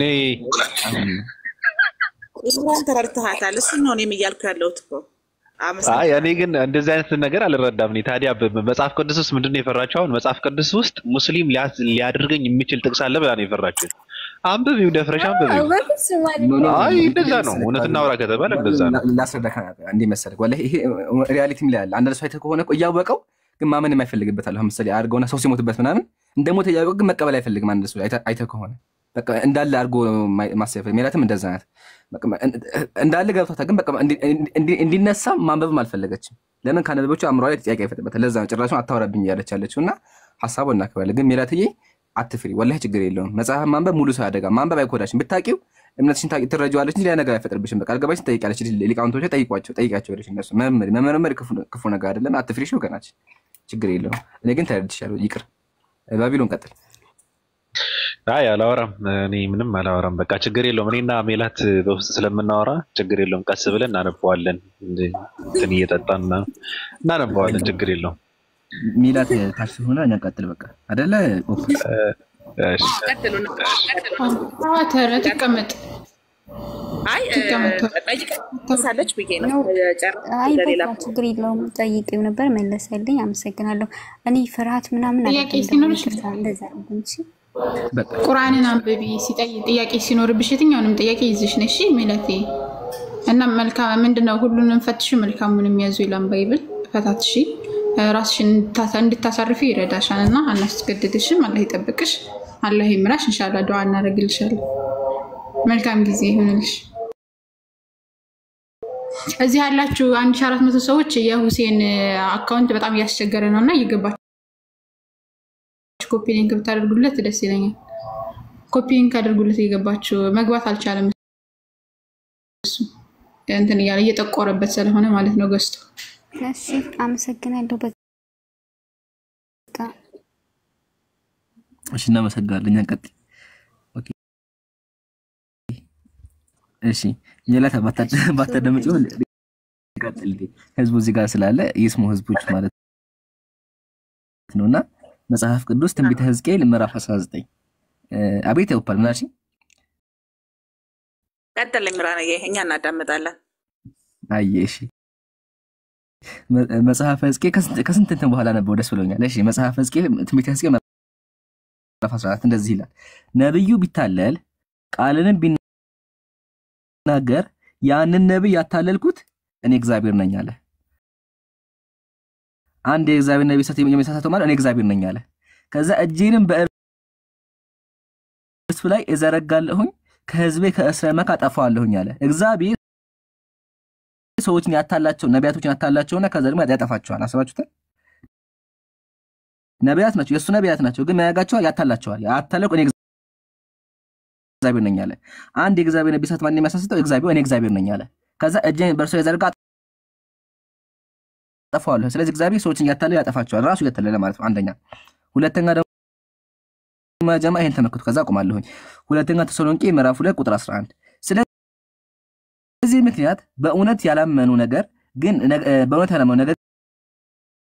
ግን በአመጽ ደስ ይላቸው የነበሩ ሁሉ ፍርድን እንዲቀበሉ ሐሰትን ያምኑ ዘንድ እግዚአብሔር የሐሰትን አሰራር ይልክባቸዋል አለ። ሰማችሁ? በእውነት ያላመኑትን ከሃዲያንም ማለት ነው። ነገር ግን በአመጽ ደስ ይላቸው የነበሩትን ሁሉ ፍርድ እንዲቀበሉ ገሃነም እንዲገቡ ማለት ነው ሐሰትን ያምኑ ዘንድ እግዚአብሔር እና ስላጠመመን ነው። አንደኛ ግን እግዚአብሔር የመረጣቸው ደግሞ ተመከቱ የመረጣቸው ደግሞ በክርስትና እግዚአብሔር አስቀድሞ የመረጣቸው ሰዎች ማለት ነው ያመኑት ክርስቲያኖች ማለት ተመከቱ። ኤፌሶስ ላይ እንደዚህ ይላል በጎ ፍቃዱ እንደወደደ በኢየሱስ ክርስቶስ ለእርሱ ልጆች እንድንሆን ዘንድ አስቀድሞ ወሰናለ። ድምጽ ይሰማል? ቀይ ያበራብኝ ነው ባቢሎን። አዎ አለ ትንሽ ተቋርጦ ነበር አለ። ትንሽ አይደለም ይቆራረጣል ነው። እሺ በቃ እሺ አሁን ይሰማል? እሺ አሁን ነገር ነው ባቢሎን አለ። አዎ አለ መጣል አሁን መጣ። አይ ኢንሻአላህ። እሺ ስለዚህ አሁን ያየው መሰላችሁ ወንድሞቼ እህቶቼ፣ እንደም ክርስቲያን ወገኖቻችን በእስልምና አስተምሮ በክርስትና አስተምሮ እግዚአብሔር አስቀድሞ ያጠመማቸው ሰዎች አሉ። እንዳይሰሙ አይናቸውን እውር አድርገዋል፣ ጆሮአቸውን ደንቆ አድርገዋል። አያምኑም። በቃ እግዚአብሔር ዘግቶባቸዋል፣ አልመረጣቸውም። እነዚህ ስላልተመረጡ እግዚአብሔር ማጋቸው እውር አድርጋቸው አልመረጣቸውምና፣ ግን ደግሞ እግዚአብሔር አስቀድሞ የመረጣቸው ክርስቲያኖች ተመርጠዋል። ማስረጃ ደግሞ ኤፌሶ ምዕራፍ እንደዚህ ይላል በጎ ፍቃዱ እንደተወደደ በኢየሱስ ክርስቶስ ስራ ለእርሱ ልጆች እንድንሆን አስቀድሞ ወሰናል። ከመፈጠራቸው በፊት እግዚአብሔር አስቀድሞ ወስኗቸዋል። ስለዚህ ክርስቲያኖች ያመኑት ራሱ ለምንድን ነው ከተባለ እግዚአብሔር አስቀድሞ ስለመረጣቸው ነው። አያችሁ አይደለ? ስለዚህ እግዚአብሔር መረጠ ሁለት አካል፣ እሱ ምንድነው? አማኞችና ከሃዲያን። አማኞች እግዚአብሔር አስቀድሞ ኢየሱስን እንዲመስሉ መርጧቸዋል። ከሃዲያን ደግሞ ደንቆሮ አድርጓቸዋል ማለት ነው። እንዳየ ነው። ብዙ ጥቅሶች አሉ፣ ግን ይበቃቸዋል እንዳይሰለቻችሁ። ቀጥሉ።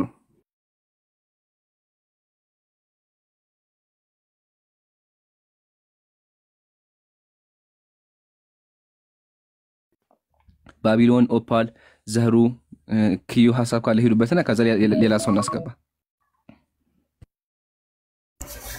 ኦፓል ትናገር፣ እኔ ትንሽ ሚት አድርጋለሁ የሆነ ነገር ያደርኩ ስለሆነ ኦኬ እኔ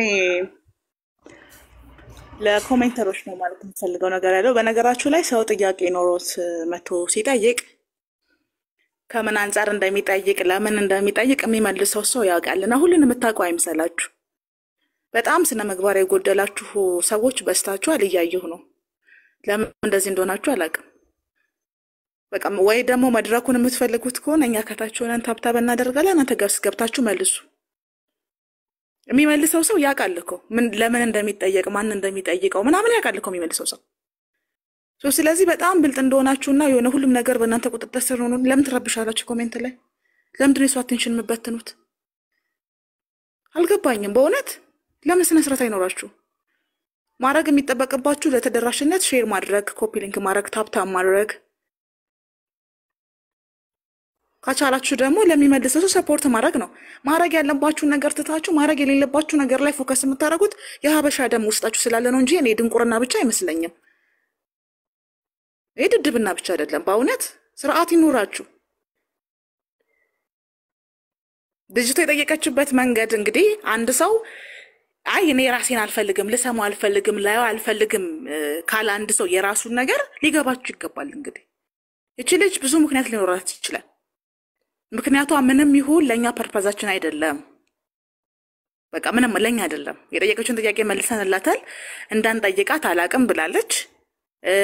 ልናሳውቃ ስንፈልግ አልፈልግም ብላለች። 4 ነጥብ። ስለዚህ ስርዓት ግብረ ገብ የጎደላችሁ ሰዎች በጣም ብዙ ኮሜንት ላይ ያየው ነው። ስንቶቻችሁ ሚዩት እናደርጋለን፣ ስንቶቻችሁን ብሎክ እናደርጋለን። ማድረግ ከናንተ የሚጠበቀው ኮፒ ሊንክ ማድረግ ነው፣ ሪፖርት ስለሚደረግበት አካውንቱ ሼር ማድረግ ነው፣ ታፕታፕ ማድረግ ነው የሚጠበቅባችሁ። ማድረግ ያለባችሁ ነገር ሳታደርጉ የሚናገረው ሰው ላይ ሪፈር ትጽፋላችሁና ፕሊስ ረፉ። በቃ ረፉ አላችሁ።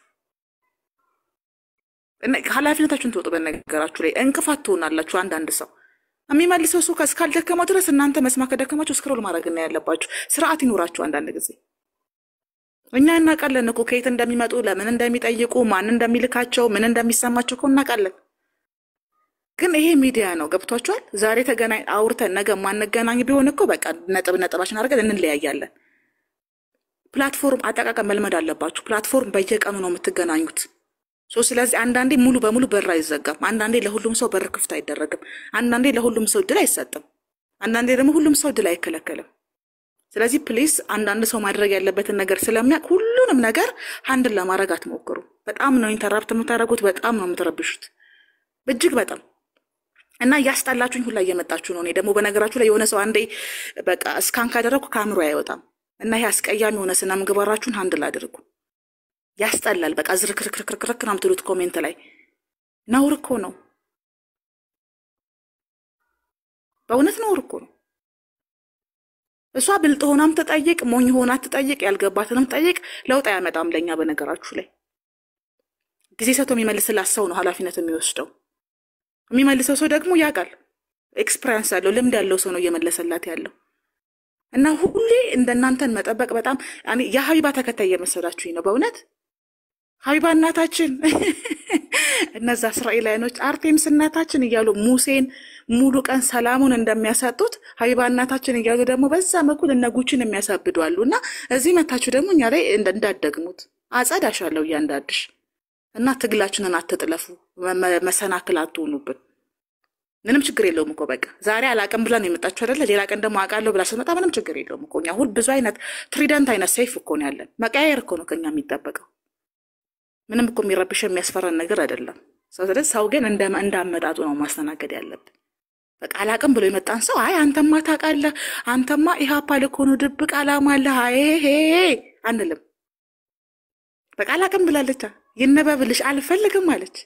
በቃ ካልፈለገችስ አንዳንድ ሰው እኮ ወላጁ ማየት እኮ የማይፈልገና አማራጫት እኮ የሚኖር ሰው አለ። ጋይስ እንዴ ክሊክ አድርጉ እንጂ አንዳንድ ሰው አንድ ነገር ከመጥላቱ የተነሳ የማይፈልገው ነገር ውስጥ እኮ የሚኖር ሰው አለ። በቃ ይሄ ነው ከሁለት መጥፎ አንድ መጥፎ መምረጥ የሚባለው። ስለዚህ የሰዎች ምርጫ ምን ላይ እንደተመረኮዘ ቤዝመንታቸው ምን እንደሆነ ስለማናቅ እነዛን ሰዎች ወደዛም ወደዚህ ማድረግ የለብንም። በቃ ፍሎ እንዲያደርጉ ነው መፍቀድ ያለብን እና የሚጠይቁትንም ግራ አታጋቡ፣ የሚመልሱትንም ደግሞ ኢንተራፕት አታድርጓቸው። አይ እኛ ከእናንተ እንሻላለን ካላችሁ ፕሮግራም መምራት ላይ ጥያቄ መመለስ ላይ ደግሞ መድረኩ ክፍት ነው። አንዳንድ እየጻፋችሁ ግቡ። ከዛ ውጭ ግን ኮሜንተር እስከሆናችሁ ድረስ ከእናንተ የሚጠበቀው ለሀሳቡ ተደራሽነት ሪከርድ ማድረግ፣ ኮፒ ሊንክ፣ ታፕ ሼር ማድረግ ነው የሚጠበቅባችሁ። ማድረግ ያለባችሁ ነው። ጨርሻለሁ። አመሰግናለሁ። አንቺ እያወቅሽ እኮ ነው ግን ማሰልሚው እስልምና ሀቅ መሆኑን እያወቅሽ ግን አሰልሚምና ስለሚ ሰላም ትሆኛለሽ። ባቢሎንም ጥያቄ ካለ ይሄኛው ባቢሎንም ጥያቄ ካላችሁ እስልምና ላይ ጠይቁ። ሰላሙ የነቢያት ሃይማኖት ነው እስልምና። እሱን ነው እኛ የምንሰብከው። የነሱን አስተምሮ ነው እኛም ተቀብለን ያለነውና اللهم لك الحمد። እኛ የተመራነውን እኛ ያገኘነውን እውነት ደግሞ እናንተ እንድታገኙ እንፈልጋለን። እኛ ያገኘነውን ደስታ እንድታገኙ እንፈልጋለንና ስለሙልን ያላህ መልእክተኛ በጣም ቀናት ይኖራቸዋል። የሆነ ሰው ሲያዩ ቃንዲ ሰልምላቸው ካላቸው ጉጉት በጣም ይጓጉ ነበርና አላህ Subhanahu Wa Ta'ala እንደው ወቅሷቸዋል። የሆነ ልትሞት አይህ እስከ ማለት የደረሰበት ሁኔታ አለና የሞተ ሰው ምናምን ሲያልፍ ራሱ ያለቅሱ ነበር። በቃ አንድ ነፍስ አመለጠችኝ ይሉ ነበር ያላህ መልእክተኛ። አንድ ሰው ሲሞት ሲያዩ አይሁድ ወይም ክርስቲያን ሞቶ በቀብር ጃናዛውን ተሸክመው ሲሄዱ በጣም ነበር የሚያለቅሱት ያላህ መልእክተኛ። አንድ ነፍስ አመለጠችኝ ይያሉና እናንተ ምንኛ እንድታመልጡና እንፈልግም እንድትሰሙልን እንፈልጋለን። ሰው ጥያቄ ካላችሁ እስልምና ላይ የትኛውንም ጥያቄ ያልገባችሁን ግር ያላችሁን በቃ እስልምና እንዳትቀበሉ ያደረጋችሁን የትኛውንም ጥያቄ ጠይቁን። ኢንሻአላህ የምናውቀው ከሆነ እንመልሳለን፣ ማናውቀው ከሆነ ደግሞ መምህሮቻችንን እንጠይቃለን እና እናንተም ጠይቁ። ሌላም ክርስቲያን ካለ ከስር የትኛውንም ጥያቄ ካላችሁ ገብታችሁ ጠይቁን፣ እንመልሳለን ኢንሻአላህ። ጀዛከላህ ዘህሩ። ግን አፈኔ አስወደረሰብኝና በዛውም ሐጃ ስላለኝ ኢንሻአላህ በኋላ ከተመቸኝ ብቅ ላለሁኝ ቀጥሉ እናንተ እሺ። እና ባቢሎን ነው በጣም ቤተ ደስ ይላል፣ ስነ ስርዓቱ ምናምን ደስ ይላል። ፖፓለም ሁላችንም እናመሰግናለን። ቀጥሉ ኢንሻአላህ። ሲመቸኝ የገባው ዛይራችኋለሁ። ሰላም አለይኩም። እሺ ኢምራናችን ችግር ነው እኛ የምንወጣበት ሰዓት ሚስተር ኢምራን ነው። እኔ እኮ ሚስተር ኢምራን ሲቀሌ ሞት ትናንትና ጳውሎስ ነበር፣ አሁን ደግሞ ኢምራን የሆነ ሚስጥር ስላጋለጥክ በቃ ሚስተር ኢምራን ብለነዋል። ያንተ እንትኑ ማለት ነው። ያንተ የሆነ ሚስጥር አለ አንተ ራሱ it means ሴሎት አመሰግናለሁ። እንዴ ስሚ ሚስተር ኢምራን ተብሎልኝማ ከወጣልኝ ጥሩ ነው። አይ ጀዛከላህ። ታዲያ ምን እንበል? አባ ማቲያስ ቤት ውስጥ የማይገኝ መጽሐፍት እኮ ነው ያለ አንተ። አይ ካልከሽ ይሁን ተቀብያለሁ። ሚስተር ኢምራን ተቀብያለሁ። እኔ ያው ሂድበት። እኔ ተመችቶኛል። በቃ ማና መመቻቸት ነው። በቃ እንቀጥላለን ኢንሻአላህ። እሺ ቀጥሉ። አንባቢቱ ብቻ የባቢሎን ብቻ ነው። ሌላ ሰው ሚስተር ኢምራን እንዳይል የባቢሎን ብቻ የተፈቀደ። ኦኬ ስለምን ስታወራ እንደነበረ ንግስት ዩዲት ጉዲት ነው ያልሰማውም። ተነስቼ ነበርና መጨረሻ ላይ ነው ስለምን ምናምን ስትል ዛህራ የመጣሁት። ዛህራ እናመሰግናለን። እሺ ሐዋርያ አለ ወይ ዋቢሶ እንዴት ነህ? አማኑ አለን የዳመናው አምላክ ይመስገን። ይመስገን። ሰላም ነው። እና ሚስጥረ ኢምራን እየገላለጡት ነበር እንዴ? ገላልጦታል እኮ ትናንት። እኔ እንደዛ አይነት ነገር አይቻላቅምና ሲገልጥ ምናምን ነገር ሲገልጥ የሆነ ነገር ሲገልጥ የሚያሳፍር ሲገልጥ የሚያሸማቅቅ ሲገልጥ ብዙ ነገር አለምና ማናቀው ራሱ አለ እኮ ብዙ ትንሽ እኮ ሳናቅላሽ ያለው እንጂ እኮ ብዙ ብናቅማ አብደን ነበር ላሽ ምንለው ጀለሴ። ኧረ ተው ባለንበት ይመችኛል። ትንሽ ስህተቶች አውቀን ነው ላሽ ያልነው። እንዴ ትቀልዳለህ እንዴ? እነ ቁምቡርስ እኮ እንትን የሚያደርጉት እኮ ይሄን እንዳይወጣ እኮ ነው የሚከላከሉት እነሱ። እነ እንትና እንደዚህ ያሉ ምናምን የሚሉት እነ ሊቀ ምናምን እሱ እንዳይወጣ ነውና መነካት አለበት፣ ራሱ መገለጥ አለበት፣ መነበብ አለበት፣ መውጣት አለበት። ገብቷል? ስርዓት የላቸውም ደግሞ ታውቃለህ። ሊነበብ ሲል በየቤቱ እየገቡ ይበጠብጣሉ። ቤታቸው የለመዱት ሰው ያስወሩ ወይ ያወሩ። በጣም እኮ ነው የሚገርማል እኮ በቃ እነሱ አሰልፎ ዝም ቢሆን ነገር ማርጣት ቦታ ሄደው የእነሱ አሰልፎ አሰልፎ እነሱ ብቻ እንዲያወሩ ነው የሚፈልጉት በየቦታው። ያልተገራ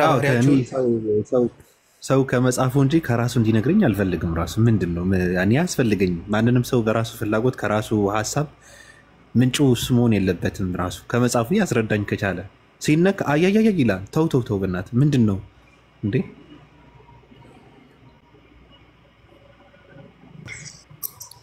ባቢዬ ባለፈው እኮ ከሐዋርያ ጋር ያወራ ነው ይሄንን ነው ማለት ሊጠየቅ ሲመጣ ኤቲስት የሚኮነው ነገር አለና እስቲ ሐዋርያ እስቲ ትንሽ በለኝ እስቲ። ምን ይሄ እኮ አንደኛው ከትላንት ወዲያ ማታ አንዱ አላየሁም እንዴ? የቤተ ክርስቲያን የራሱ ቸርች የሰራ ሰው ነው። መንጋዎች አሰልፎ የሚያዘልል ሰው ነው። ግን እዚህ ጋር መጥቶ ልክ ስጠየቀው ኤቲስት ነኝ አለ። እዚሁ እኮ የማዕት እኮ ፕሮፋይሉ ላይ የማዕት ነገር ደርድሮ እኮ ነው ስገባ ፕሮፋይሉ የማዕት ሰዎች አዘልሎ የሚያዘልል ሰው ነው። ቤተክርስቲያን የራሱ ቸርች ከፍቶ ማለት ነው። ልክ እዚህ ጋር ሲመጡ ኤቲስት የሚሆኑት ነገር አለ። ለምንድን ነው እንደዚህ የሚሆኑት? እኔ እና ሃይማኖታችሁ ነው። ሃይማኖት ከሌላችሁ ደግሞ በቃ የላችሁም፣ ማንም አያስገድዳችሁም። ኤቲስትነታችሁ እርሱት በቃ እንዴ። ይሄ የምትገለበጡት ነገር አቁሙ ባንዴ።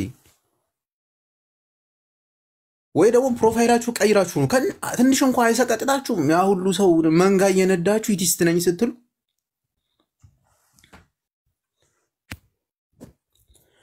ኦፓል እንዴት ነሽ? የተከበሩ ነብያችን ሐዋርያ ይቅር ይበሉኝ። እንዴት ነው? አለን ዮዲት ጉዲት ሰሞኑ ጠፍተሽ ነበረ። ደግሞ ምንድን ነው? አልመችሎኝ ነበረ፣ ትንሽ ጊዜ ሆኜ ነበረ። ዛሬ ግን እንግዲህ ያው ለልሙቲዝም እና ለ65 አብዮት እና የሰመረ ሪዮት ሲባል ጊዜ ሰጥቼ በኋላ ደግሞ ምንም አልሰራችም ብላችሁ ከአባድነት እንዳትሰሩኝ በሚል ምክንያት ጊዜ ሰጥቼ እንግዲህ ረጅም ሰዓት አብሬ ቆይቻለሁ። ይሄ ግንዛቤ ውስጥ ይግባልኝ። ኪዩ ያነሳው ሀሳብ ነበር፣ አንድ ሀሳብ። ያ ሀሳብ ምንድን ነው? ለምንድን ነው ሲመጡ ኤቲስት የሚሆኑት? ለምንድን ነው ሲመጡ እንደማያውቁ የሚሆኑት የምትሉት ነገር እናንተ ማይገባችሁ አንድ ነገር አለ። አንደኛው ነገር እንደው ተመሰላችሁ መስማማት አይፈልጉም። ሁለተኛው ነገር እዚህ ተስማምተው ሄዱ ማለት እዛ ሲሄዱ በቃ አለቀላችሁ ማለት ነው። አንድ አባባል አለ፣ የሌሊት ወፍ ታውቃላችሁ ታጠባለችና በዛ ላይ ደግሞ ትበራለችና ወፎች በባህሪያቸው አያጠቡም ሰው። ስለዚህ ልክ ወፎች ጋር ስትሄድ ስለምታጠባ ሂጂ አንቺ አይጥ ነው የምትባለውና ከዛ አይጦች ጋር ስትሄድ ደግሞ ስለምትበር ሂጂ አንቺ ወፍ እያሉ ያባራታልና ብቻዋን ትኖራለች የሚባል ነገር አለ ሰው። ስለዚህ የሚመጡ ሰዎች አእምሯቸው ውስጥ የፈጠረባቸውን ጥያቄ ከእናንተ ጋር ሼር ለማድረግ አይደለም። እዛ በበላይነት ሲወራ ስለሚሰሙ ምስራቅ ቀጠና ላይ በቃ ከባድ ጥያቄ ነው ይህንንማ ወስጄ ቦምብን ጥየው ብለው ነው የሚመጡት። ስለራሳቸው አያውቁም። ለዚህ እኮ ነው በሳምንት 8 ቀን ስለ እስልምና ስለሚወራ ክርስትናቸውን አያውቁም። ክርስትናቸውን ረስተውታል። በ100,000 የሚቆጠር ተከታይ ያላት ሴት እኮ ለትንሣኤ ቀን አምላክ አይሞትም በሰውነቱ ሞቶ ነው ያዳነ ስትል ሙሴ ለምን አላዳነሽም ብያት እኮ ነው 3 ቀን የተኛችሁ። የሞተ ሁሉም ያድን ከሆነ ሙሴና አብርሃም ድነው ታሪኩ ማብቃት ነበረበት። በቃ አምላክ ይሞታል ብላ አንድ ሙስሊም ጠይቃት ጋይስ ያልዘባረቀችው ነገር የለም። አምላክ አይሞትም፣ መለኮት አይሞትም፣ በሰውነቱ ሞቶ ነው ያዳነን። እንዴ በሰውነቱ ሞቶ ካዳነሽ የሙሴ ሞት እኮ በቂ ነው። የአብርሃም ሞት በቂ ነው። ይስሐቅም ሞቷል። ነብዩ ኤልሳ የእግዚአብሔር ነብይ ከነቢያቶች ሁሉ በጣም ታላቅ ነብይ ነው የሚባለው። እንግዲህ ነብዩ ኤልሳ ሙታኖችን ሁሉ እንደዚህ ተኝቶባቸው የሚያስነሳ ነው። እሱ እንኳን ሞቶ አላዳናቸውም። እና አንዳንዴ ሲያዙ ለማምለጥ የሚጠቀሙበት ስትራቴጂ ናት ያቺ። በቃ አላቅም አልገባኝም የተለያዩ ስትራቴጂዎች ይጠቀማሉ። አንዳንዶቹ ሪከርድ አድርገው ለመሄድ የሚያደርጉት ጥረት ናት። ሪከርድ አድርገው ለመሄድ የሚያደርጉት ጥረት ነው። አንዳንዶቹ ደግሞ እዚህ መጥተው እዛ የሰሙትን በቃ ልክ ሲናገሩ ድል የሚያደርጉ ይመስላቸዋል እና የሚታወቅ አይመስላቸው። ከዛ ልክ እዚህ ጋር እኮ አለ አንተ ጋር እኮ አለ ስትላቸው በቃ የመጡበት ዓላማ ሊከሽፍ ነው። ባዶነታቸው ሊገለጥባቸው ስለሆነ ራሳቸውን ወደ መካድ ነው የሚደርሱት። በቃ አይደለሁም ወይም አላቅም በሚል ነው የሚዘጉት ሻፕተሩ ማለት ነው። ስለዚህ ለእነዚህ ሰዎች ጥያቄ መልስ መመለሱን አይጎዳም ብዬ ነው የማስበው። ጊዜ ቢሰጣቸው አንጎዳም እናተርፋለን ብዬ ነው የማስበው። ለመሰለክዩ የኔ የምትለው ነገር እስከሌለ ድረስ የማንኛውም ሰው ያንተ ነው በቃ። ወይም ደግሞ አንተ የሁሉም ነህ። ካራክተር ከሌለ፣ ከለር ከሌለ፣ ቴስት ከሌለክ እድል ሁሉም ቦታ የምታገኘው በዛ መንገድ ነውና ያን የሚጠቀሙት ከፍርሃት አንፃር ነው። እዚህ መተው ኦኬ ብለው ራሱ እንኳን ሄዱም ታውቃለህ። ወይ ተሳድበው ነው የሚወጡት ወይ አቋርጦ ነው የሚወጡት። በስምምነት ዘጉት ማለት እዛ ሲሄዱ በቃ ሙስሊም ደጋፊ ሆነዋል ማለት ነው። እና ቻይልድሁድ ትራውማ አለ ፎቢያ አለባቸው። በቃ እስልምናና ክርስትና ላይ ከዛ በተለይ ከክርስቲያኖ ገና ወደ እስልምና አምጥቶ ጥያቄ ሲጠይቁ የሚያሳስባቸው ነገር በሰላም አለመውጣት ነው። አመሰግናለሁ ኪዩ አመሰግናለሁ ብሎ ከሄደ እዛ ሲል ይጠራጠራል። እንዴት ሊስማማ ቻለ? እንዴት ነው? ስለዚህ ግዴታ ወይ አላቅም ብሎ ሃይማኖቱን መካድ አለበት። ሃይማኖቱን ከተናገረ ደግሞ ግዴታ ተሳድቦ ወይ አቋርጦ መውጣት አለበት። በቃ እዛ ሲሄዱ ተቀባይነት ስለማያገኙ ነው። ሊገባችሁ የሚገባው ይኮ ነው። አሁን ሙስሊሞች እንደ እንትን በትንትን ብላችሁ የፈለጋችሁበት ቦታ አውርታችሁ መልሳችሁ ምናምን ስትሰባሰቡ በቃ ተሰባሰባችሁ ነው። እዛ ግን ሪከርድ ተይዞ ነው። አንድ ከ10 ሰጥቻለሁ እንትና ቤት ገብታል፣ 2 ከ10 ሰጥቻለሁ እንትና ቤት ገብተሻል፣ እንትና ቤት ገብታ ተስማምተህ ወጥተሃል። እንዴት ተስማማለህ ይለዋል። ዶክትሪን እንደሆነ ያውቁ እስልምና መመሪያ እንደሆነ የእስልምና ቁርአንና ሐዲስ ያንተ መመሪያ እንደሆንክ የመጽሐፉ ባለቤት አንተ እንደሆንክ አንተ እንደምትመልስላቸው አሳምነሃቸው እንኳን ኦኬ ገባኝ አይሉ። እንደዛ አሉ ማለት እዛኛው ቀጠና ላይ ኦኬ በቃ በእስልምና ተስማምተዋል ማለት ነው፣ የነብዩ መሐመድ ነብይነት አምነዋል ማለት ነው እንጂ ጥያቄያቸው ተመልሶላቸዋል ማለት ነው ብለው ስለማይቀበሏቸው መግቢያ ማጣት አይፈልጉም። ሰው ልትረዳቸው የሚገባቸው ካለባቸው ፍርሃት አንፃር ነው። ማንም ሰው ቢሆን በነገር ላይ መጀመሪያ መኖሪያውን ነው የሚያመቻቸው። አንተ ጋር አለመስማማት ለኔ አያሳስበኝም። ሲሄድ ግን እሱ ክርስቲያን አይደለም፣ እሱ ኦርቶዶክስ አይደለም፣ እሱ ማመናፍቅ ነው፣ እሱ ማሰላይ ነው መባል አልፈልግም እኔ ገባ። ስለዚህ የእስልምና ፎቢያቸው ሳይለቃቸው ጭራሽ ደግሞ እዛ ሄደው ሲገፉ የጠፋ ክርስቲያን ነው የሚሆኑት። ቤታቸውን ከፍተው በቃ ሲያወሩ ነው የሚሆኑት ማለት ነው። ሰው ያ ስጋ ስላለባቸው ከምን አንግል ነው እንደዚህ ሊሆኑ የሚችሉት ስትሉ ችግራቸው ይሄ ነው እንጂ የሚመጡት እኮ ለመስለም አይደለም። አልገባኝም ብሎ ነው የሚመጡት። አንድ ጠያቂ ጠያቂውን አልገባኝም ካለው እኔ ስመልስልህ እኔ መቀበል ግዴታ አለብህ። ስላልገባህ ነው የመጣው። የምታውቀውን ነገር ግን ከሆነ የምትጠይቀኝ የምትመጣው የሆነ ነገር ፈልገህ ነው። ስለዚህ የምመልስልህ አንተ መስማት የምትፈልገውን አይደለም፣ እኔ መልስ ነው ብዬ የማምነው ነው። እነዚህ ኮምፓራቲቭ ቲቸሮች ናቸው የሚያውቋት ይችን አሰራር ማለት ነው። ተከታዮቻቸው ግን ምዕመኑ ግን እነሱን ያምኗቸዋል። ስለሚያምኗቸው የነገሯቸውን ነገር እዛው ነው የሚመጡት። ከዛ እዚህ ሲመጡ ባዶ ነው። መልስ አለው፣ አተረጓሚው እንደዛ አይደለም፣ ሐሳቡ እንደዛ የሚል አይደለም፣ የተቆረጠ ሐሳብ አለው። ያን አግሬሲቭ ነው የሚሆኑት። ለምን ኦኬ እሺ አመሰግናለሁ ብሎ ሄዱ ማለት መምህራቸውን አስጠቆሩ ማለት ነው። በቃ አለቀለት። ያ ሰውዬ ሪከርድ ተይዞበታል። እዛ ሲሄድ እንትና ቤት እኮ እንደዚህ ብሏል ምናምን ብለው እቺ ሞሽሞጥሞጥ የምትል ኢሞጂ አለች፣ እንደዚህ ወደ ጎን ያለች እሷን ኢሞጂ ልከው ነው የሚያስበሉት። ከዛ ቴሌግራም ላይ ይወሰዳል። ሰውየው ተወግሮ ተገርዞ ነው የሚመጣው። ለዚህ ነው ሁሌ የሚዲያ ስርዓት በጣም አደገኛ ነው። መዋቅሩ በጣም የተለያየ ነው። ሜንታሊቲያቸው የተለያየ ነው። ጴንጤ ቢሆን አይፈራም። ጴንጤ የማይፈራው ለምን ነው? ገድል ላይ ሲሆን ነው። ገባት? እስልምና ሲሆን ሲጀመር አያወራም። የተለያየ በሽታ ነው ያለባቸው። ስለዚህ ታማሚው ሲመጣ ቴስት የምታደርገው ህመሙን ነው። ምኑን ነው የሚያማው? ከየትኛው ነገድ ነው የመጣው ይሄ ሰውዬ? ከየት ወገን ነው ይላል መጽሐፍ ቅዱስ አይደል እንዴ? ከማን ወገን ናቸው? ስለዚህ እንደየ ወገኖቻቸው እኛን የምንለየው በወገኖቻቸው አመጣጥ ነው ቴስት የምናደርጋቸው። የፈሩ ከሆኑ ፍርሃታቸውን አክሴፕት ማድረግ አለበት። እንዲህ ማለት እየቻለ ካልክ እንዲህ ለአንተ ካለ እዛ ሴድ አንተ ተከትሎ አትሄድም። ግን ደግሞ ጥያቄያቸው መመለሱ ጥሩ ነው። ምክንያቱም ሰው በተፈጥሮ ኔቸሩ ቴስት የሚያደርግ ነው፣ የሚመረምር የሚገመግም ስለሆነ አንተ ጋር አላመነም ማለት ጥያቄውን አልተቀበለም ማለት አይደለም። አእምሮ እንደዚህ አይደለም። የሰው ልጅ እንኳን የተነገረውን ያየውን ፊልም እንኳን አይረሳም። ስለዚህ ሁሌ ፖይንታችን ውጤቱ ላይ ነው። ውጤቱ እንዴት ነው? ውጤቱ እየሰራ ነው። እንደምታዩት እስልምና ፕሮቴስታንት ላይ የሰሩ የነበሩ መምህራኖችን በሙሉ ሙቭ ያደረገ ነው፣ እየመታ ነው። ስብስብ ብለው ፕሮቴስታንትና ኦርቶዶክሶች እስኪ ደግሞ ዛሬ ሙስሊሞች ምን አሉ፣ ምን ብለን እንመልስላቸው፣ ደግሞ ምን ይሉን ይሆን ብለው በህብረት እንዲሰሩ ያደረገ ተቋም ነው እስልምና። ውጤቱ ያልገባችሁ ይሄ ነው። አማኞቻቸው በሳምንት 8 ቀን በክርስቶስ ስቅለት ቀን እንኳን እስልምና ላይ ሲወያዩ የነበሩ ናቸው። እኔ አረሳው ሰው እንዴት በሆሳዕና ቀን የሆሳዕናን ትርጉም ሲጀመር አያውቁትም። ሆሳዕና በብሉይ ኪዳን ያለ ነው። አንድ የዳነ ክርስቲያን ማራናታ ነው እንጂ ሆሳዕና አይልም። በቃ ኢየሱስ ክርስቶስ ሞቶልኛል፣ ኢየሱስ ክርስቶስ ተሰቅሏል ድኛል ያለ ክርስቲያን ማራናታ ነው የሚለው። ጌታ ሆይ ናና እንጂ ሆሳዕና አሁን አድን፣ አሁን አፈውሰኝ አይልም። በቃ ድነዋላ። የክርስቶስ ስቅለትን እኮ ውድቅ የሚያደርግ በዓል ነው ሆሳዕና። በዛ ቀን እንኳን ዘንባባቸውን ግንባራቸው ላይ አስረው ስለ ነብዩ መሐመድ ስብዕና የምታውቁት ነገር አላችሁ ብለው የሚያወሩ ናቸው። ተጽዕኖ ፈጣሪነታቸው እዚህ ድረስ ነው። በሳምንት 8 ቀን ጊዜ ሰጥተው እስልምና ላይ ያወራሉ። ስለዚህ እኔ ሁሌም እንደምለው መወራቱ ሐሳብ ፍሎ መደረጉ ትሬንድ ነው፣ ፕሮሰስ ነው። ውጤቱ ግን ሲመጡ እንደምታዩቸው ወይ ሃይማኖታቸውን ይክዳሉ፣ ወይ በቁጣ ነው የሚመጡት፣ ወይ ደግሞ ጥጋቸውን ይዘው ነው የሚመጡት። እንዳደርስባቸው አድርገው ምንም ነገር ብትል እንዳይቀበሉ ሆኖ ነው የሚመጡት። ሬዲ ሆኖ በቃ ልክ ነው ሰው ታገቢኛለሽ ሲል ያቃታል እኮ የሚያገባትን ሴት በቃ ያቃታል የሚያገባትን ሴት አይደለ? ግን በቃ ይጨነቃል፣ ይጠበባል፣ ይፈራል ማለት ነው። እና እንደዚህ አይነት ስርዓት ነው ያላቸው። ግን ሁሌም ከኛ ጋር ናቸው፣ ሁሌም አብረውናሉ። ምንም ብናወራ አብረውናሉ። ስለዚህ ከዛ አንፃር ነው ኪዩዬ ልትረዷቸው ይገባል እምላችሁ። ለዚህ ነው እኔ በጣም ጨርሻለሁኝ። ሚዩት ካላነሳሁላችሁ ሰጠሩኝ ካልሰማሁ ትንሽ ወጣ ብዬ ነው። የረሃብ ስሜት እየተሰማኝ ነው በእውነቱ።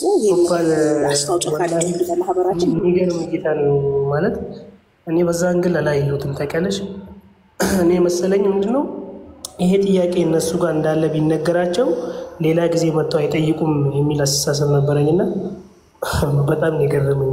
ከዚህ በኋላማ አታረማለሁ።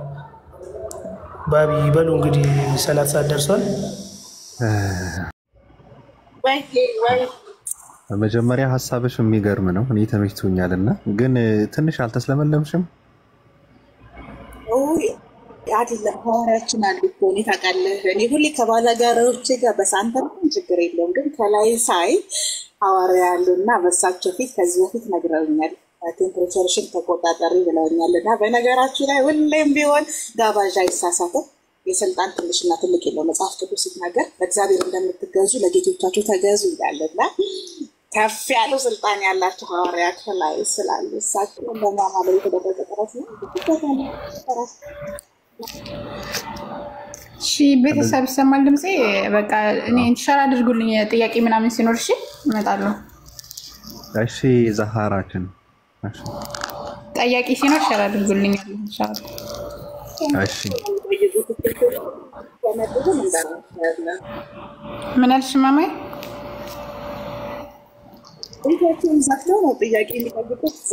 እንጠይቃታለን። በቃ አንድ ቀን ጥያቄ ሲኖረን እኛ እንጨምቅሻለን። ምን አራብ ሽሮ ችግር የለም። በጣም ነው ደስ የሚለኝ ወላሂ ስለ እስልምና ማውራት በጣም ነው ደስ የሚለኝ። ማውራት የሚፈልግ ክርስቲያን የትኛውም ማንኛውም ሰው በነገራችን ላይ ግዴታ ክርስቲያን ብቻ መሆን አይጠበቅበትም። የትኛውም ሰው እስልምና ማወቅ የሚፈልግ ሰው ካለ እስልምና ላይ ጥያቄ ያለው የትኛውም ሰው ካለ ጥሩን አለን እኛ ለመመለስ ዝግጁ ነን። ማጥማ የራቀ መሆን አለበት። ባይብል ላይ መወያየት የሚፈልግ የኢየሱስን አምላክነት ስላሴን ወዘተ ነገራቶች ዋና ዋና የሚባሉ ርዕሶች ማውራት የሚፈልግ ሰው እኛ ዝግጁ ነን ሁሌ ለመወያየት ማለት ነውና ኢንሻአላህ እንመጣለን።